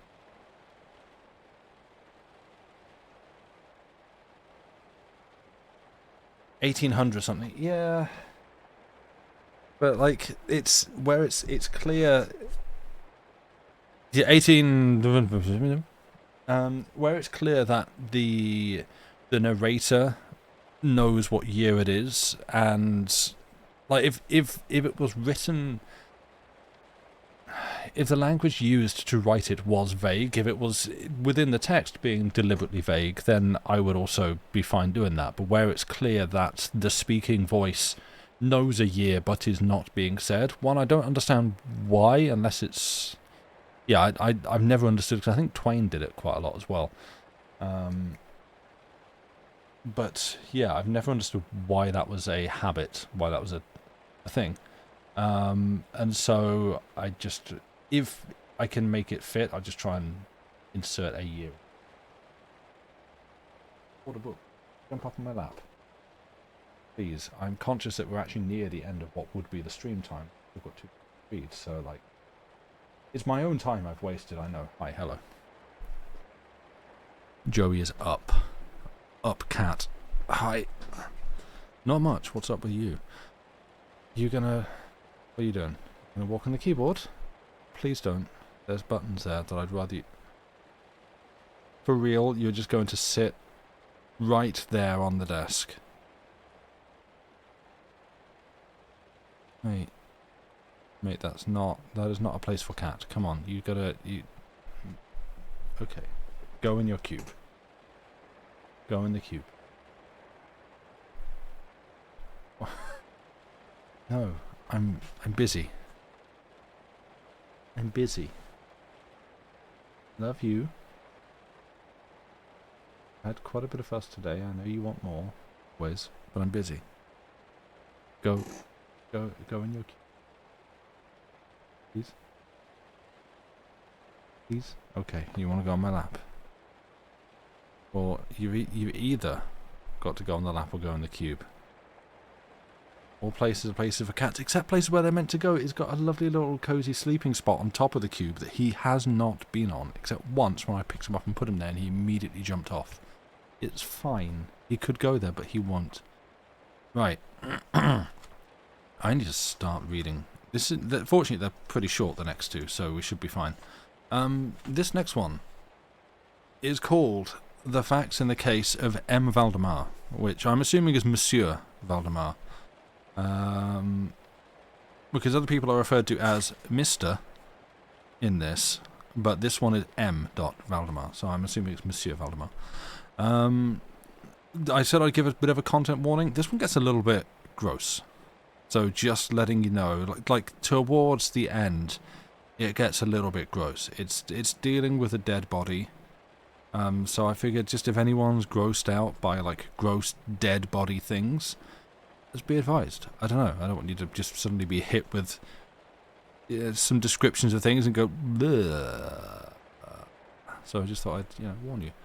I was Blue Skittle emote. Nice. I recognise the style immediately. Hi. Sorry, Joey's just sitting here with his paw on my left arm, staring up into my face, purring loudly. What? Buddy? I know. Typing blep now gets you a Blue Skittle version instead. Ah, okay, right. They're both good. That's fine. Anyway, right. Let's, at 11:15, start the story number 2.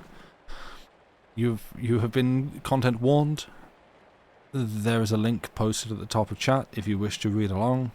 So, I should take some water first because my voice is a little bit raspy. I'm going to start sounding like the cat. Hi.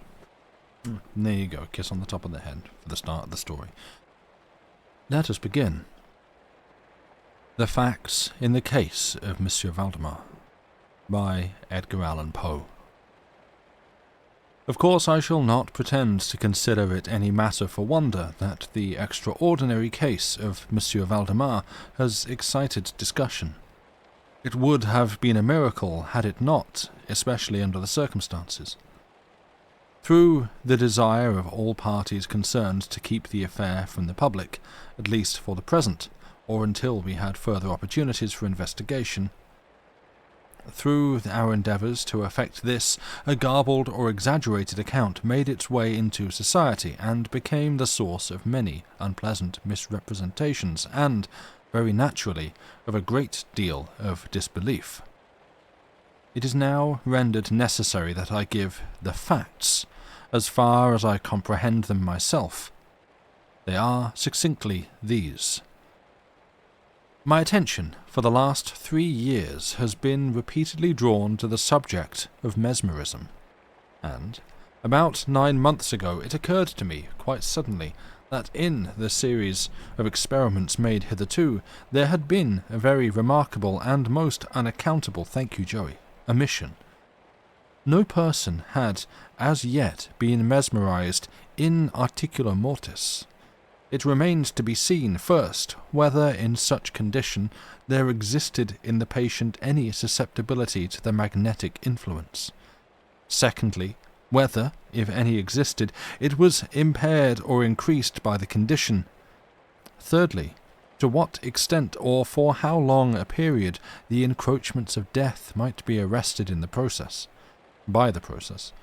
There were other points to be ascertained, but these most excited my curiosity, the last in especial from the immensely important character of its consequences. In looking around me for some subject by whose means I might test these particulars, I was brought to think of my friend, Monsieur Ernest Valdemar, the well-known compiler of the Bibliotheca Forensica, the author under the nom de plume of Issachar Marx of the Polish versions of Wallenstein and Gargantua. Monsieur Valdemar, who has resided principally at Harlem, New York, since the year 1839, is, or was, particularly noticeable for the extreme spareness of his person, his lower limbs much resembling those of John Randolph, and also for the whiteness of his whiskers, in violent contrast to the blackness of his hair, the latter in consequence being very generally mistaken for a wig. His temperament was markedly nervous, and rendered him a good subject for mesmeric experiment. On 2 or 3 occasions I had put him to sleep with little difficulty, but was disappointed in other results which his peculiar constitution had naturally led me to anticipate. His will was at no period positively or thoroughly under my control, and in regards to clairvoyance I could accomplish with him nothing to be relied upon. I always attributed my failure at these points to the disordered state of his health.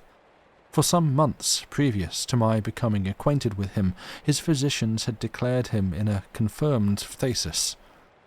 It was his custom, indeed, to speak calmly of his approaching dissolution as of a matter neither to be avoided nor regretted. When the ideas to which I have alluded first occurred to me, it was, of course, very natural that I should think of Monsieur Valdemar. I knew the steady philosophy of the man too well to apprehend any scruples from him, and he had no relatives in America who would be likely to interfere. I spoke to him frankly upon the subject, and, to my surprise, his interest seemed vividly excited. I say to my surprise, for, although he had always yielded his person freely to my experiments, he had never before given me any tokens of sympathy with what I did. His disease was of that character which would admit of exact calculation in respect to the epoch of its termination in death, and it was finally arranged between us that he would send for me about 24 hours before the period announced by his physicians as that of his decease. It is now rather more than 7 months since I received from Monsieur Valdemar himself the subjoined note: "My dear P., you may as well come now. D and F are agreed that I cannot hold out beyond tomorrow midnight, and I think they have hit the time very nearly. Valdemar." I received this note within half an hour after it was written, and in 15 minutes more I was in the dying man's chamber. I had not seen him for 10 days, and was appalled by the fearful alteration which the brief interval had wrought in him. His face wore a leaden hue, the eyes were utterly lustreless, and the emaciation was so extreme that the skin had been broken through by the cheekbones. His expectoration was excessive. The pulse was barely perceptible. He retained, nevertheless, in a very remarkable manner, both his mental power and a certain degree of physical strength. He spoke with distinctness, took some palliative medicines without aid, and, when I entered the room, was occupied in penciling memoranda in a pocket-book. He was propped up in the bed by pillows. Doctors D and F were in attendance. After pressing Valdemar's hand, I took these gentlemen aside and obtained from them a minute account of the patient's condition. The left lung had been for 18 months in a semi-osseous or cartilaginous state, and was, of course, entirely useless for the purposes of vitality. The right, in its upper portion, was also partially, if not thoroughly, ossified, while the lower region was merely a mass of purulent tubercles, running one into another. Several extensive perforations existed, and at one point permanent adhesion to the ribs had taken place. These appearances in the right lobe were of comparatively recent date. The ossification had proceeded with very unusual rapidity. No sign of it had been discovered a month before, and the adhesion had only been observed during the 3 previous days. Independently of the phthisis, the patient was suspected of aneurysm of the aorta, but on this point the osseous symptoms rendered an exact diagnosis impossible. It was the opinion of both physicians that Monsieur Valdemar would die about midnight on the morrow, Sunday. It was then 7 o'clock on Saturday evening. On quitting the invalid's bedside to hold conversation with myself, Doctors D and F had bidden him a final farewell. It had not been their intention to return, but at my request they agreed to look in upon the patient about 10 the next night. When they had gone, I spoke freely with Monsieur Valdemar on the subject of his approaching dissolution, as well as, more particularly, of the experiment proposed. He still professed himself quite willing and even anxious to have it made, and urged me to commence it at once. A male and female nurse were in attendance, but I did not feel myself altogether at liberty to engage in a task of this character with no more reliable witnesses than these, in case of sudden accident might prove. I therefore postponed operations until about 8 the next night, when the arrival of the medical student with whom I had some acquaintance, Mr. Theodore L.I., relieved me from further embarrassment. It had been my design originally to wait for the physicians, but I was induced to proceed, first by the urgent entreaties of Monsieur Valdemar, and secondly by my conviction that I had not a moment to lose, as he was evidently sinking fast. Mr. L.I. was so kind as to accede to my desire that he would take notes of all that occurred, and it from his memoranda that what I now have to relate is, for the most part, either condensed or copied verbatim. It wanted about 5 minutes of 8 when, taking the patient's hand, I begged him to stare as distinctly as he could to Mr. L.I. State as distinctly as he could to Mr. L.I. whether he, Monsieur Valdemar, was entirely willing that I should make the experiment of mesmerizing him in his then condition. He replied feebly, yet quite audibly, "Yes, I wish to be mesmerized," adding immediately afterward, "I fear you have deferred it too long." While he spoke thus, I commenced the passes which I had already found most effectual in subduing him. He was evidently influenced with the first lateral stroke of my hand across his forehead, but although I exerted all my powers, no further perceptible effect was induced until some minutes after 10 o'clock, when Doctors D and F called, according to appointment. I explained to them, in a few words, what I designed, and as they opposed no objection, saying that the patient was already in the death agony, I proceeded without hesitation, exchanging, however, the lateral passes for downward ones, and directing my gaze entirely into the right eye of the sufferer. By this time, his pulse was imperceptible, and his breathing was stertorous, and at intervals of half a minute. This condition was nearly unaltered for a quarter of an hour. At the expiration of this period, however, a natural, although a very deep sigh escaped the bosom of the dying man, and the stertorous breathing ceased. That is to say, its stertorousness was no longer apparent. The intervals were undiminished. The patient's extremities were of an icy coldness. At 5 minutes before 11, I perceived unequivocal signs of the mesmeric influence. The glassy roll of the eye was changed for that expression of uneasy inward examination which is never seen except in cases of sleep-waking, and which it is quite impossible to mistake. With a few rapid lateral passes I made the lids quiver, as in incipient sleep, and with a few more I closed them altogether. I was not satisfied, however, with this, but continued the manipulations vigorously, and with the fullest exertion of the will until I had completely stiffened the limbs of the slumberer, after placing them in a seemingly easy position. The legs were at full length, the arms were nearly so, and reposed on the bed at a moderate distance from the loins. The head was very slightly elevated. When I had accomplished this, it was fully midnight, and I requested the gentlemen present to examine Monsieur Valdemar's condition. After a few experiments, they admitted him to be in an unusually perfect state of mesmeric trance. The curiosity of both the physicians was greatly excited. Dr. D resolved at once to remain with the patient all night, while Dr. F took leave with a promise to return at daybreak.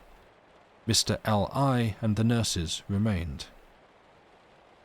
We left Monsieur Valdemar entirely undisturbed until about 3 o'clock in the morning, when I approached him and found him in precisely the same condition as when Dr. F went away. That is to say, he lay in the same position. The pulse was imperceptible. The breathing was gentle, scarcely noticeable, unless through the application of a mirror to the lips. The eyes were closed naturally, and the limbs were as rigid and as cold as marble.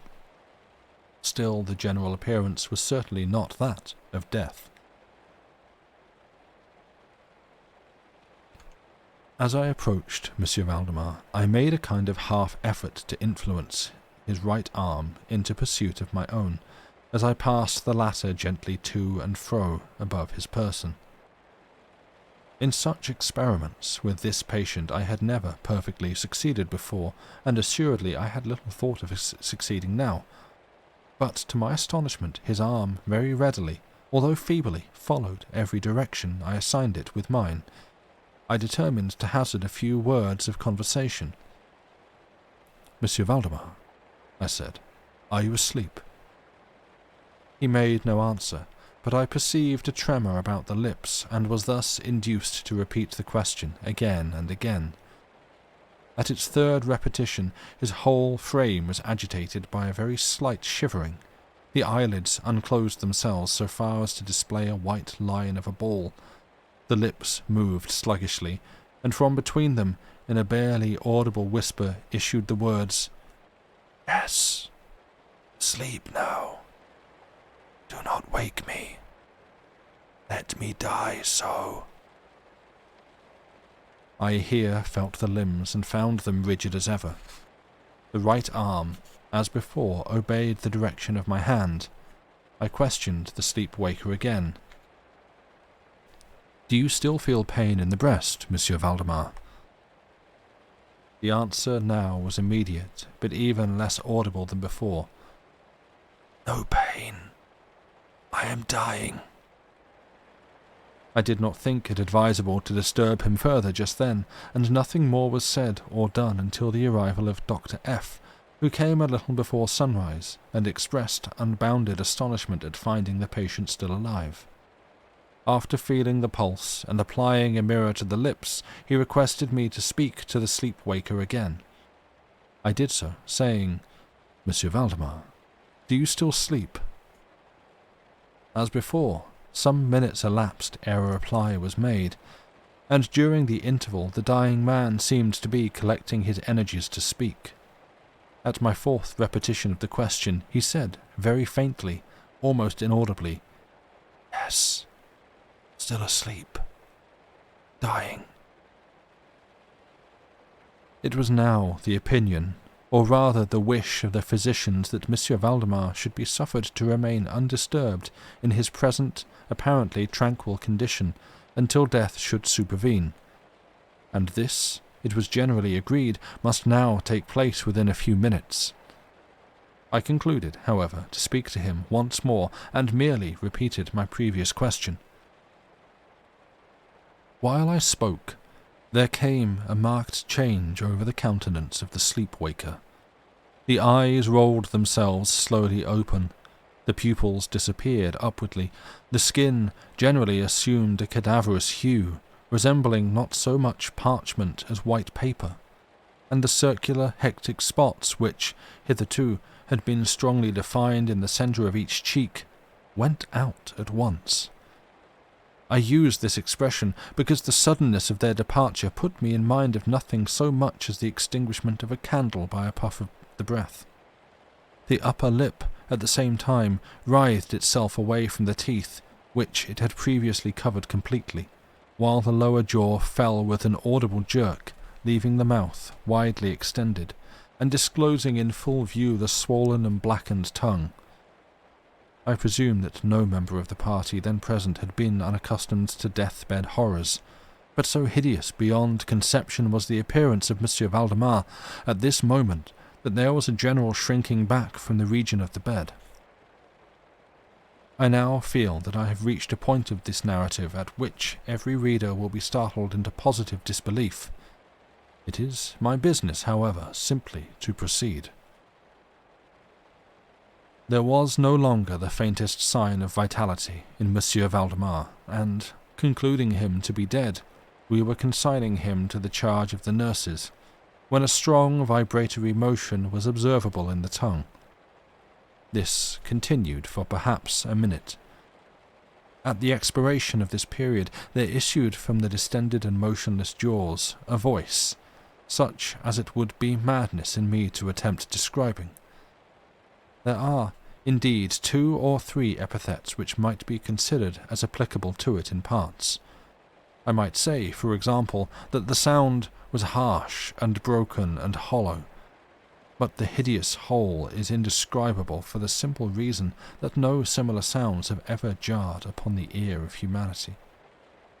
There were 2 particulars, nevertheless, which I thought then, and still think, might fairly be stated as characteristic of the intonation, as well adapted to convey some idea of its unearthly peculiarity. In the first place, the voice seemed to reach our ears, at least mine, from a vast distance, or from some deep cavern within the earth. In the second place, it impressed me, I fear indeed that it will be impossible to make myself comprehended, as gelatinous or glutinous matters impress the sense of touch. I have spoken both of sound and of voice. I mean to say that the sound was one of distinct, of even wonderfully, thrillingly distinct syllabification. Monsieur Valdemar spoke, obviously in reply to the question I had propounded to him a few minutes before. I had asked him, it will be remembered, if he slept. He now said, "Yes. No. I have been sleeping, and now I am dead." No person present even affected to deny or attempted to repress the unutterable, shuddering horror which these few words thus uttered were so well calculated to convey. Mr. L.I., the student, swooned. The nurses immediately left the chamber and could not be induced to return. My own impressions I would not pretend to render intelligible to the reader. For nearly an hour we busied ourselves, silently, without the utterance of a word, in endeavours to revive Mr. L.I. When he came to himself, we addressed ourselves again to an investigation of Monsieur Valdemar's condition. It remained, in all respects as I have last described it, with the exception that the mirror no longer afforded evidence of respiration. An attempt to draw blood from the arm failed. I should mention, too, that this limb was no further subject to my will. I endeavoured in vain to make it follow the direction of my hand. The only real indication, indeed, of the mesmeric influence was now found in the vibratory movement of the tongue, whenever I addressed Monsieur Valdemar a question. He seemed to be making an effort to reply, but had no longer sufficient volition. To queries put to him by any other person than myself he seemed utterly insensible, although I endeavoured to place each member of the company in mesmeric rapport with him. I believe that I have now related all that is necessary to an understanding of the sleep-waker's state at this epoch. Other nurses were procured, and at 10 o'clock I left the house in company with the 2 physicians and Mr. L.I. In the afternoon we all called again to see the patient. His condition remained precisely the same. We had now some discussion as to the propriety and feasibility of awakening him, but we had little difficulty in agreeing that no good purpose would be served by doing so. It was evident that, so far, death, or what is usually termed death, had been arrested by the mesmeric process. It seemed clear to us all that to awaken Monsieur Valdemar would be merely to ensure his instant, or at least his speedy dissolution. From this period until the close of last week, an interval of nearly 7 months, we continued to make daily calls at Monsieur Valdemar's house, accompanied now and then by medical and other friends. All this time the sleep-waker remained exactly as I have last described him. The nurse's attentions were continual. It was on Friday last that we finally resolved to make the experiment of awakening, or attempting to awaken him. And it is the perhaps unfortunate result of this latter experiment which has given rise to so much discussion in private circles, to so much of what I cannot help thinking unwarranted popular feeling. For the purpose of relieving Monsieur Valdemar from the mesmeric trance, I made use of the customary passes. These, for a time, were unsuccessful. The first indication of revival was afforded by a partial descent of the iris. It was observed, as especially remarkable, that this lowering of the pupil was accompanied by the profuse outflowing of a yellowish ichor from beneath the lids of a pungent and highly offensive odour. It was now suggested that I should attempt to influence the patient's arm, as heretofore. I made the attempt and failed. Dr. F. then intimated a desire to have me put a question. I did so, as follows. Monsieur Valdemar, can you explain to us what are your feelings or wishes now? There was an instant return of the hectic circles on the cheeks. The tongue quivered, or rather rolled violently in the mouth, although the jaws and lips remained rigid as before, and at length the same hideous voice which I have already described broke forth. For God's sake, quick, put me to sleep, or quick, waken me. Quick, I say to you that I am dead. I was thoroughly unnerved, and for an instant remained undecided what to do. At first I made an endeavour to recompose the patient, but, failing in this through total abeyance of the will, I retraced my steps and as earnestly struggled to awaken him. In this attempt I soon saw that I should be successful, or at least I soon fancied that my success would be complete, and I am sure that all in the room were prepared to see the patient awaken. For what really occurred, however, it is quite impossible that any human being could have been prepared.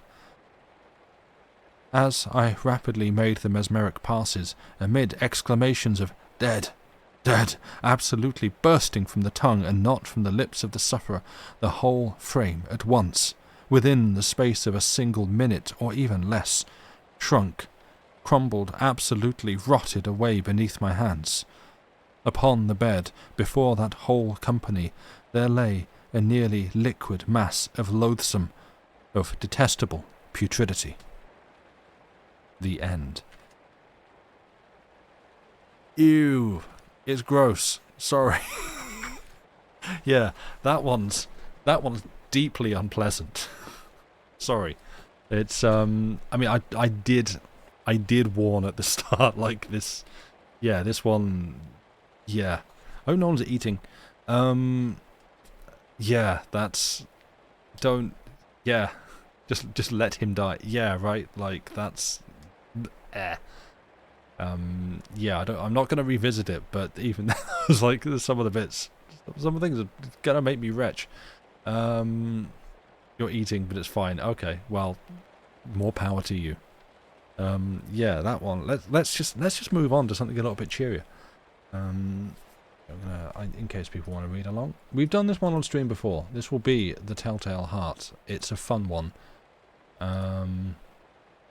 I say fun, not for everyone concerned, but you know, it's a fun one to read. When you have a way with words and use it for evil, yeah, definitely. Like, wow, you really you enjoyed describing this one just a little bit too much, didn't you, Edgar? Didn't you? fun in pose sense. Yeah, this is how a guy like him spends an evening.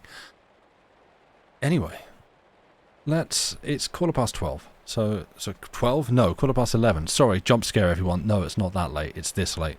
So let's go on to the last story and round things out. This is a short one. As I say, done it before.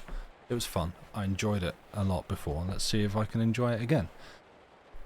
It is a 12:15. That's true. In across parts of Europe, other parts, actual Europe, that is the correct time. But you know, not here. Don't tell me what happened. No spoilers. Right, if we're ready, I'm gonna have some water. Let's see how well I can do this one. See if we can pick a character and hold to it. Right across the little pond. Indeed. If we are ready, if we're comfortable, let's go into the last story for tonight. This is The Telltale Heart by Edgar Allan Poe. True, nervous. Very, very dreadfully nervous I had been and am, but why will you say that I am mad? The disease had sharpened my senses, not destroyed, not dulled them. Above all was the sense of hearing acute. I heard all things in the heaven and in the earth. I heard many things in hell. How then am I mad? Hearken, and observe how healthily, how calmly I can tell you the whole story. It is impossible to say how first the idea entered my brain, but once conceived it haunted me day and night. Object there was none. Passion there was none. I loved the old man. He had never wronged me. He had never given me insult. For his gold I had no desire. I think it was his eye. Yes, it was this. He had the eye of a vulture, a pale blue eye with a film over it. Whenever it fell upon me, my blood ran cold. And so, by degrees, very gradually, I made up my mind to take the life of the old man, and thus rid myself of the eye forever. Now, this is the point. You fancy me mad. Madmen know nothing, but you should have seen me. You should have seen how wisely I proceeded, with what caution, with what foresight, with what dissimulation I went to work. I was never kinder to the old man than during the whole week before I killed him. And every night, about midnight, I turned the latch of his door and opened it, oh, so gently. And then, when I had made an opening sufficient for my head, I put in a dark lantern, all closed so that no light shone out, and then I thrust in my head.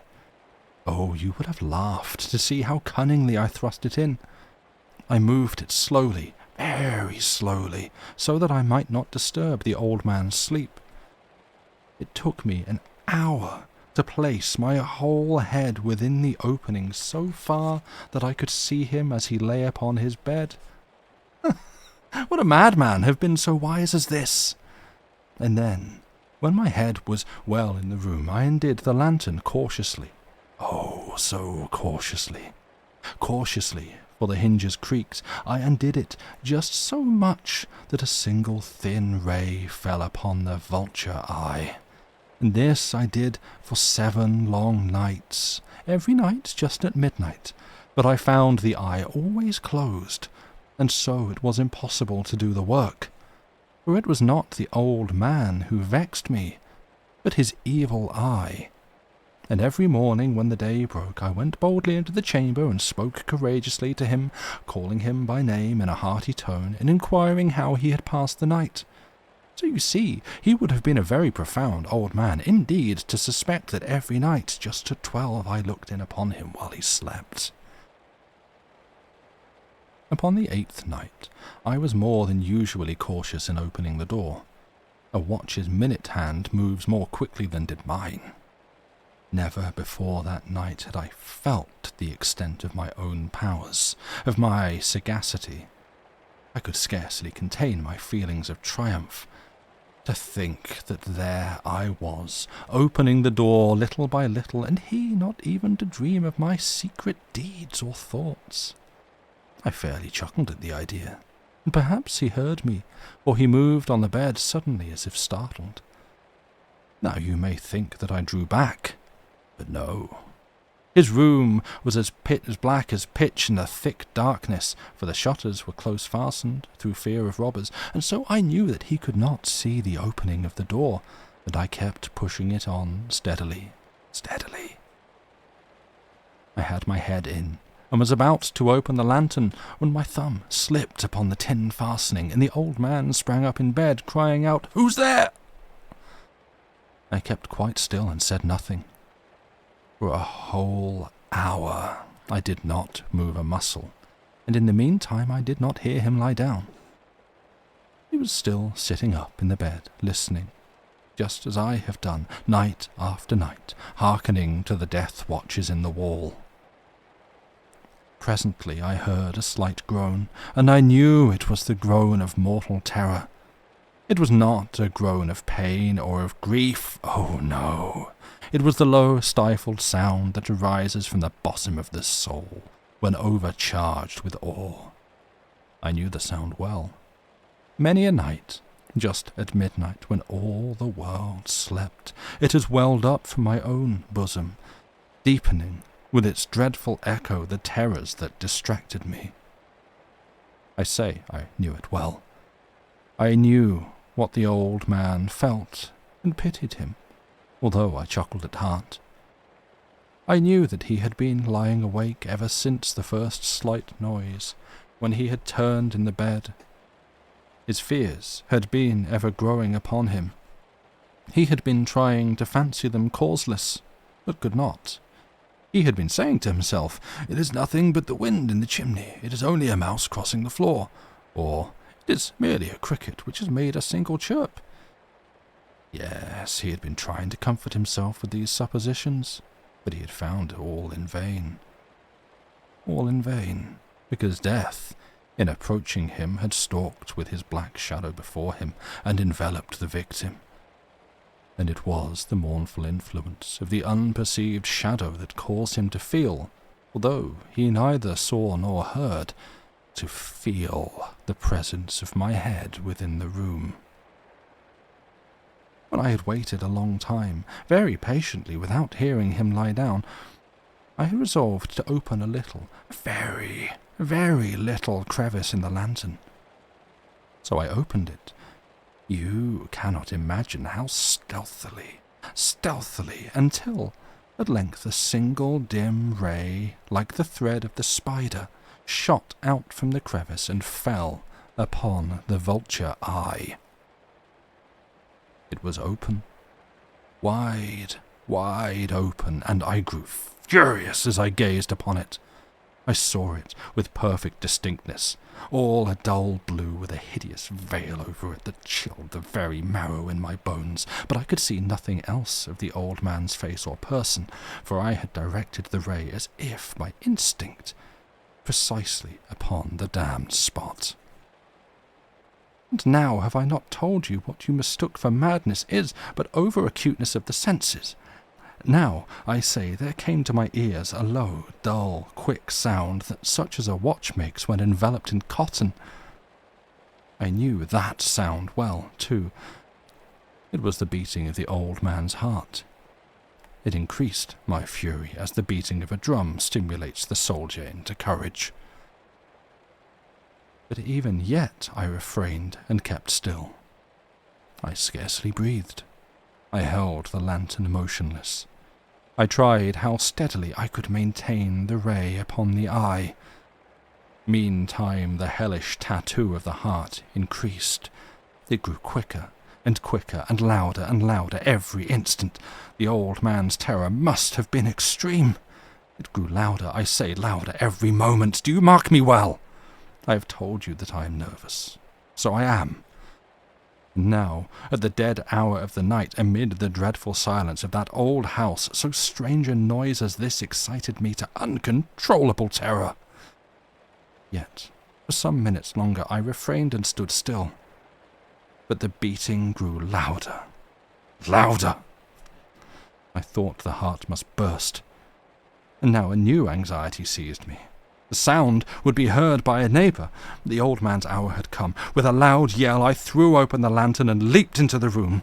He shrieked once only. In an instant, I dragged him to the floor and pulled the heavy bed over him. I then smiled gaily to find the deed so far done. But for many minutes the heart beat on with a muffled sound. This, however, did not vex me. It would not be heard through the wall. At length it ceased. The old man was dead. I removed the bed and examined the corpse. Yes, he was stone dead. I placed my hand upon the heart and held it there many minutes. There was no pulsation. He was stone dead. His eye would trouble me no more.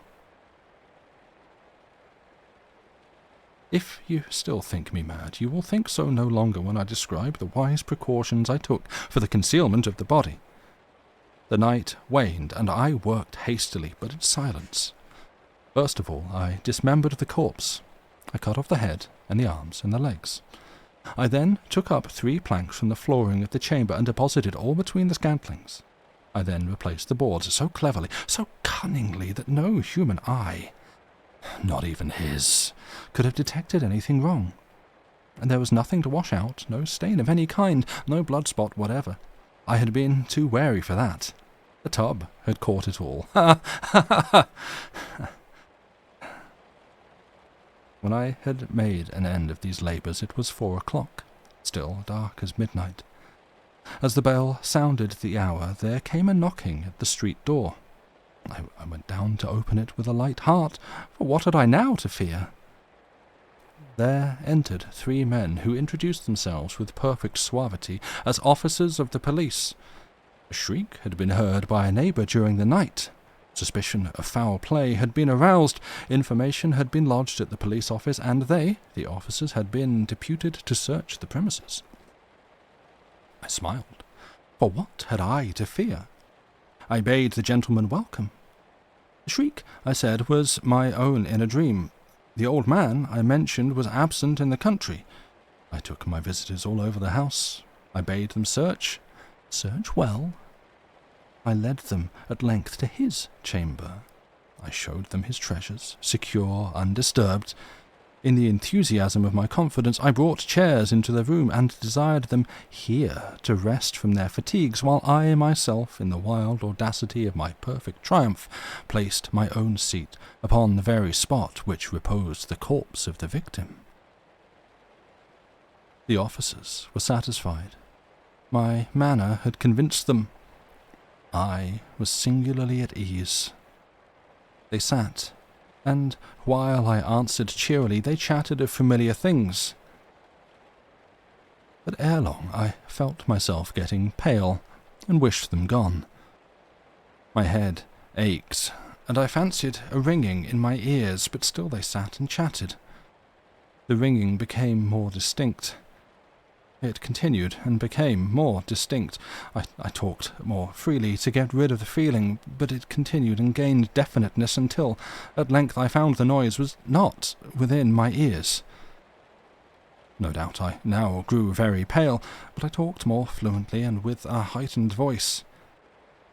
Yet the sound increased. And what could I do? It was a low, dull, quick sound, much such a sound as a watch makes when enveloped in cotton. I gasped for breath, and yet the officers heard it not. I talked more quickly, more vehemently, but the noise steadily increased. I arose and argued about trifles, in a high key and with violent gesticulations, but the noise steadily increased. Why would they not be gone? I paced the floor to and fro with heavy strides, as if excited to fury by the observations of the men, but the noise steadily increased. Oh, God, what could I do? I foamed, I raved, I swore. I swung the chair upon which I had been sitting and grated it upon the boards, but the noise arose over all and continually increased. It grew louder, louder, louder, and still the men chatted pleasantly and smiled. Was it possible they heard not? Almighty God, no! No, they heard, they suspected, they knew! Then they were making a mockery of my horror. This, I thought, and this, I think, but anything was better than this agony. Anything was more tolerable than this derision. I could bear those hypocritical smiles no longer. I felt I must scream or die. And now, again, hark, louder, louder, louder, louder. Villains! I shrieked. Dissemble no more. I admit the deed. Tear up the planks. Here, here, it is the beating of his hideous heart. The end. Perfectly normal account from someone who is absolutely, definitely fine.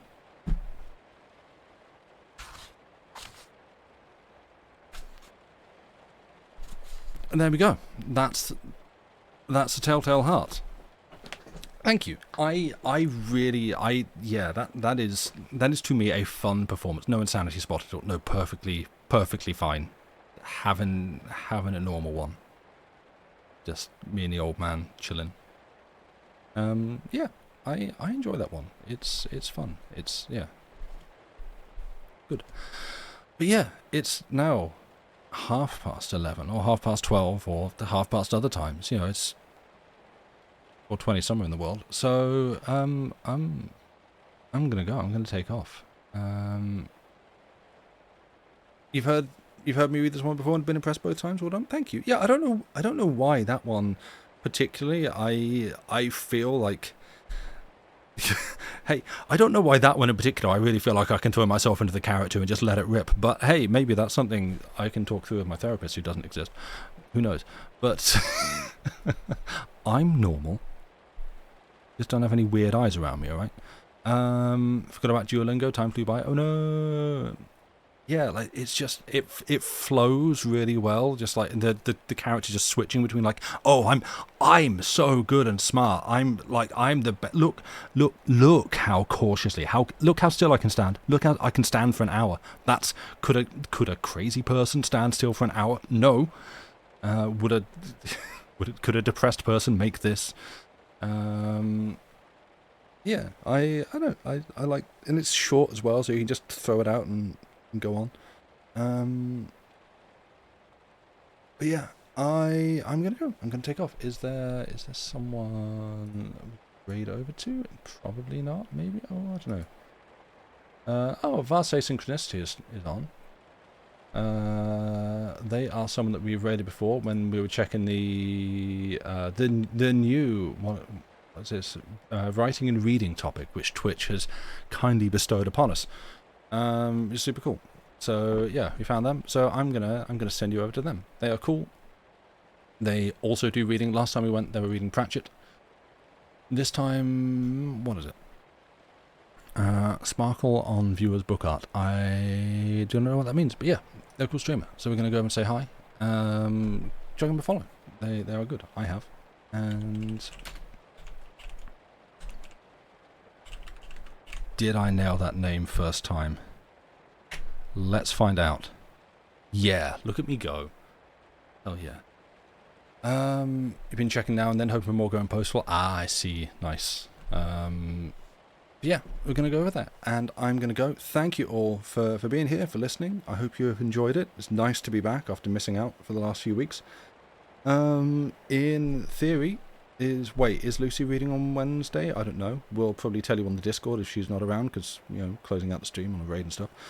And then, also in theory, I should be back next Saturday with perhaps the start of a novel. Something I have been talking about doing on stream for a while, and I've been enjoying. I'm going to try to like crack on and actually finish it this week, so I can know from start to finish that it's a good story. And then we're going to go into reading that. You'll find out what it is. It's the Algernon Blackwood. It's the Human Cord. It's real good. I'm enjoying it a lot. But yeah, gonna go. So thank you all. We will see you on those streams. We'll see you over in chat on Vase Synchronicity channel. And we'll see you on the next one. Goodbye and good night.